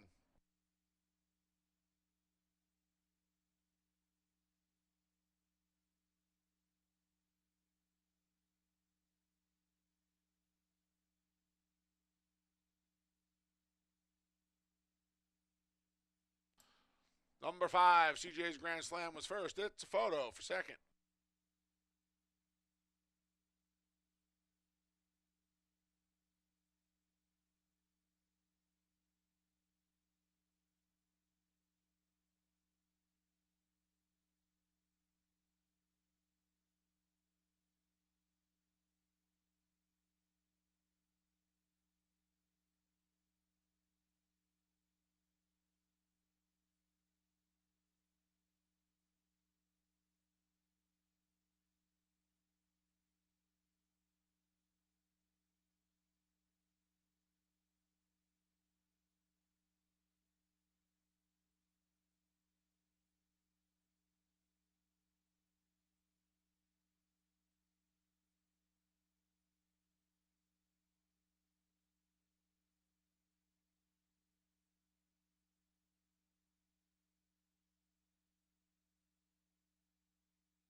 2 Ribbons and Medals second, 4 Warriors Revenge third, 1 Debo finished fourth. Returning to the winner's circle is the number 5 CJ's Grand Slam.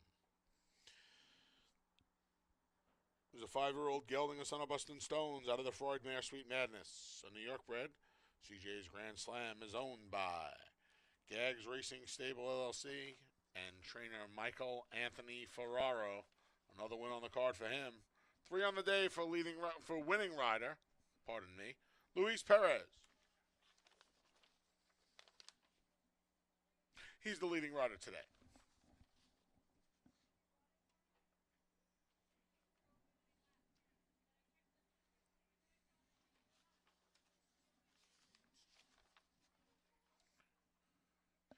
That was also 3 on the day for Michael Anthony Ferraro. Official, $2 double. Woolworth, 10-5, 17-20. $2 exact to 5-2, 29 even. 50-cent try, 524, 28.87.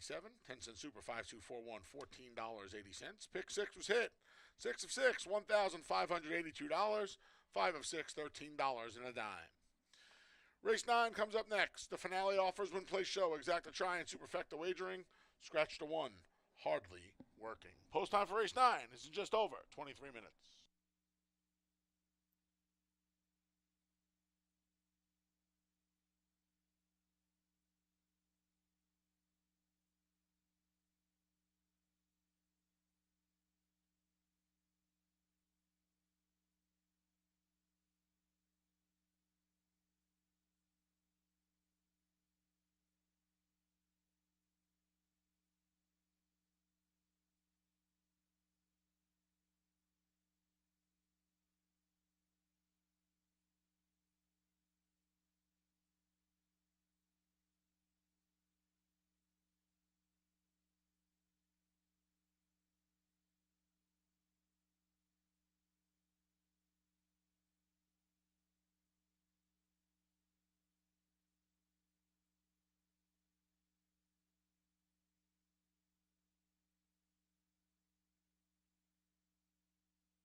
All right, we're getting ready to conclude this Monday card. We continue live racing this week. We got 3 days, Tuesday and Wednesday. 1 o'clock first post tomorrow, then Wednesday. And Wednesdays only for the rest of October, 1:15 on Wednesdays. Monday and Tuesday stay at 1. Looking back at the 8th, yeah, you could see the trend there with CJ's Grand Slam. Was running the one Statebred, gave the horse a break. 2 bullet works, take the blinkers off the bullet works, and it really showed as CJ's Grand Slam, able to put away the other speed and just keep going. Good looking performance for Anthony Ferraro. Another win for him and Louis Perez, who's having a pretty good day. Both him and Koa having good days. And let's see if that continues as I got Perez on top here in the last. A 5,000 claimer going 6 furlongs. Exacted try and super offered in here. We scratched the 1. Hardly work. It's an interesting race because you got a couple horses that are dropping in class big time, but they're off layoffs. You got John's Protege, not as long a layoff. This one's been off since December, obviously running against so much tougher. This Kentucky bred, never seen this level, that's for sure. And then Chris Egler's not bad, 22%, 6-month layoff or longer. But the other one, Financial Stability, has been off. Man, this horse, not only has he been off since July of 2022, he's only had 1 start since July of 2021, and that was in July 2022. Yeah, that one I didn't use, but I can understand on class some people playing him, but it's too long a layoff for me anyway. I lean towards Peruvian Boy. He was coming off a layoff himself. He had been off since March of 2023 before running on September 10th. It was against the racetrack that was favoring speed, and plus ran into Breaking Stones, which was a pretty good one in that 11-9 condition. So he drops to the bottom, should be fitter for this race after getting that race under his belt last time. And you would think he'd run a better effort. He doesn't have to have much better to beat these 5,000 claimers. Obviously a player in here at the bottom level. Again, John's Protege, probably the best horse in here, but the layoff is a concern. He's had a few starts here at Finger Lakes, did win one of them, and but it's been a while. I mean, this horse ran, you got to go back to, last summer when he won, and then only had the couple starts at the end of the meet, but he wasn't that badly beaten when last seen at Aqueduct for 14,000. So 2-1 is a price on him. Again, I don't blame anybody for playing this horse. It's just that layoff is a concern. You got to figure that's 10 months. The 2 is tuck a buck away, not necessarily a win threat in my book, but could win with the right kind of trip, but more of an underneath type.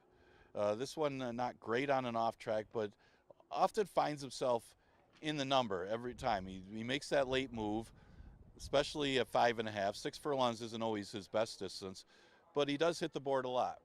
So maybe one to use in the number. He's 6-1.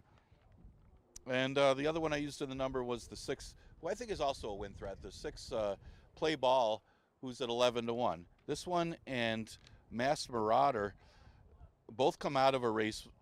It's Massey Hall too. They all come out of a race, one on the front end, a speed favoring racetrack. So it's almost like you could draw a line through all of them. Play Ball's previous race wasn't bad. He was a beaten favorite, finishing second in his first trip over the track. 7 minutes to post for the last. Exacta, try, and super offered in here. Scratch the 1, hardly working.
The field for the finale is coming out onto the track. Scratch the number 1, hardly working.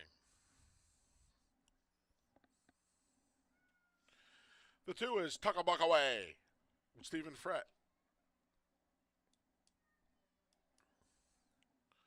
The 3 is Along Came the Prince with Emmanuel de Diego. The 4 is Masked Marauder with Jose Baez. The 6 is Play Ball with Anthony Rodriguez. 7 is Financial Stability with Dalton Brown. The 8 is Massey Hall with John Berrios. The 9's Peruvian Boys. Luis Perez looks for a 4-bagger on the day. The 10 is John's Protege with Andre Worry. And the 5 is Double Vision with Joel Cruz. So, when I first looked through this race, I didn't really prefer the favorites. And I went and took a look at Masked Marauder, the number 4. Came back from a June layoff going 6. Finished behind Abe Honestly and Play Ball, who's back in here. Play Ball. Last time going 5.5 in the slop. Now, I will say I don't love that his recent wet track form, but like I said, I think it's dried out a bit throughout the day today. Made up some ground late, past some tired horses. Well, now he's back in. It's third start off a little bit of a break. And I think he's ready for his best effort. There are no world beaters in here. Look, it's a dated $5,000 race. I'm being the master of the obvious by saying that. But I think in a race like this, if you want to go search for a price, you're allowed. I did. Found Masked Marauder. He's 13 to 1. Closing to the 4 and the 10 in the pick 4. There's the 10. As if on cue, John's Protege pops onto our screens. First start since December. Well, I want this horse at 2 to 1 on top. I don't.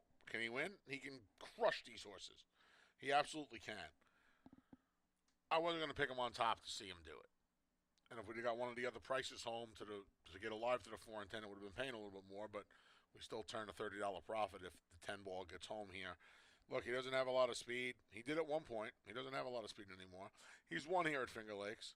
In fact, one of his 2 career victories, the other one came at the Big A for Wesley Ward almost 2 years ago. We'll see if he can get the job done here at a short price. And then finally, the 8 Massey Hall has been a bit of a pet of mine. He just he had that big race 3 starts back when he was chasing the loose speed Son of Darkness when nobody else went. And he kind of just runs the same race all the time. And if he could pop one of those 53 buyer speed figures, I guess he'll be right there. If John's Protege doesn't show up. And there's a version of Masked Marauder that shows up that beats these horses like a drum as well. So I put him on top. 4, 10, 8. PPs for tomorrow's card will be up shortly over at fingerlakesgaming.com. 8 race card tomorrow and Wednesday. Got about 4 minutes to post the finale. Get your race 9 wagers in. We'll talk to you tomorrow at 1 p.m. Don't forget, 1 o'clock tomorrow, 1:15 first post on Wednesday. We'll see you tomorrow at 1.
Post time's in a minute. 1 minute.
The field for race 9 has made its way to the starting gate, and it's post time.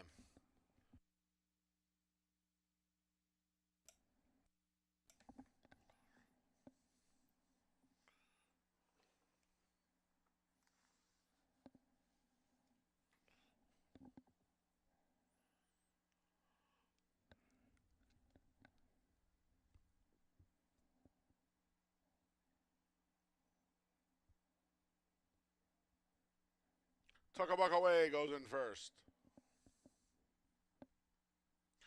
Here's Along Came the Prince.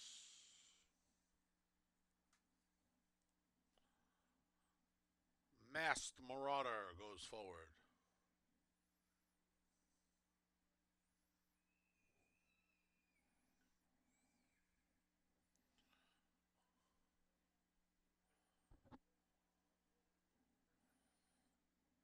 Double Vision goes in. Here's Play Ball.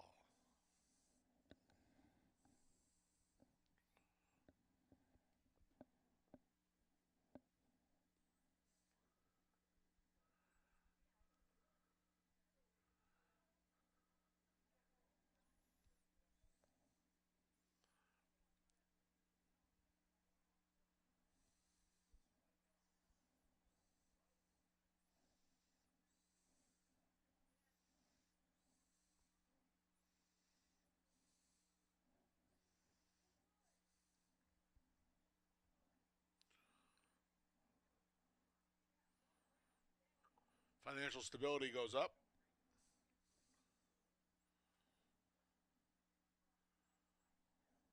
Here's Massey Hall at a price. Peruvian Boy goes up. The last to load is your current favorite, John's Protege.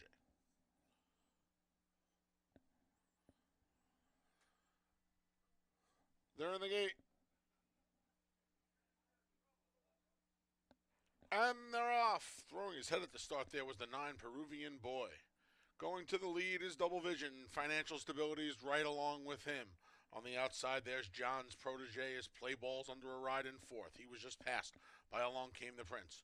Riding the rails in sixth is Tuck a Buck Away. Then the duo of Massey Hall and Peruvian Boy. And at the tail end is Masked Marauder. He's 7 from the leader. It's Double Vision. The long shot leader takes them to the far turn through a 23-second opening quarter by a length and a half over Financial Stability, who tracks in second. Here comes the favorite, John's protege. He's third, just ahead of Play Ball. From the back, Massey Hall starts to rally. Between rivals is Tuck a Buck Away. Then we come back to Peruvian Boy as the field makes their way to the quarter pole through a half and 46 and 4 off the turn into the stretch. Financial Stability. Dalton Brown shakes the reins and he opens up a length lead. Up the inside comes Play Ball. Play Ball coming to Financial Stability. Between rivals, Tuck a Buck Away. Down the centers, Massey Hall, deep stretch. Play Ball and Financial Stability. Financial Stability and Play Ball. Tuck a Buck Away. Financial Stability, Play Ball, Financial Stability. By a long neck. Over Play Ball. Tuck a Buck Away was there for third. Some others in the photo for fourth. Final time was 1:14 flat.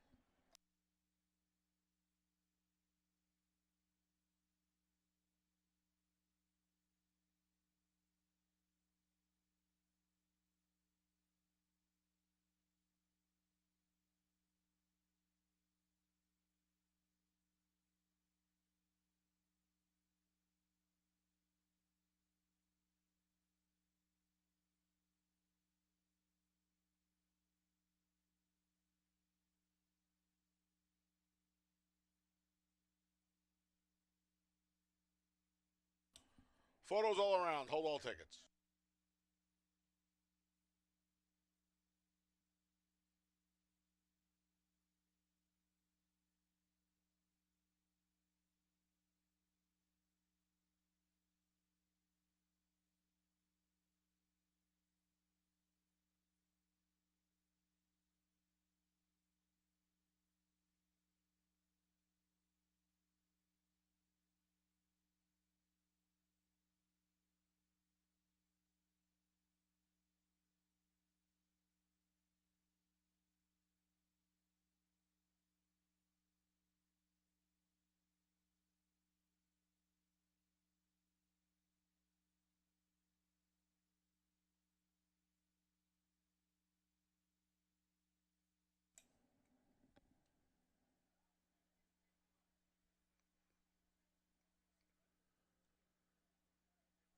Number 7, Financial Stability was first.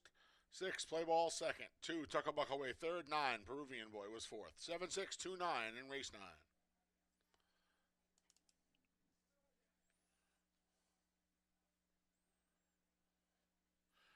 Returning to the winner's circles, the number 7, Financial Stability. The 9-year-old gelding's a son of Midnight Loot out of the Lionheart Man. Miss You Like Crazy. A New York bred. Financial Stability is owned by Esky Beach and Crystal Speed. Trained by Esky Beach, winning rider Dalton Brown.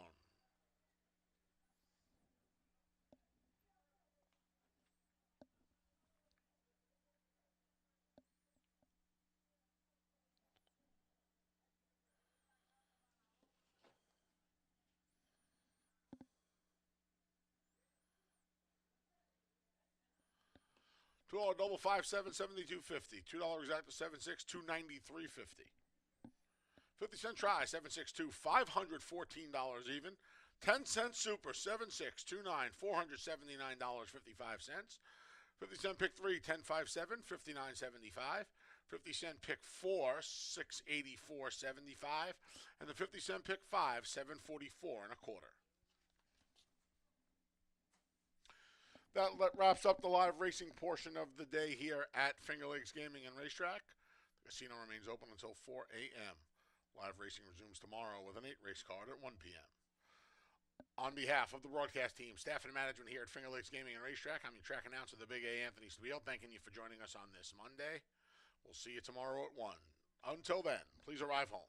Or if you're going safely, have a great night.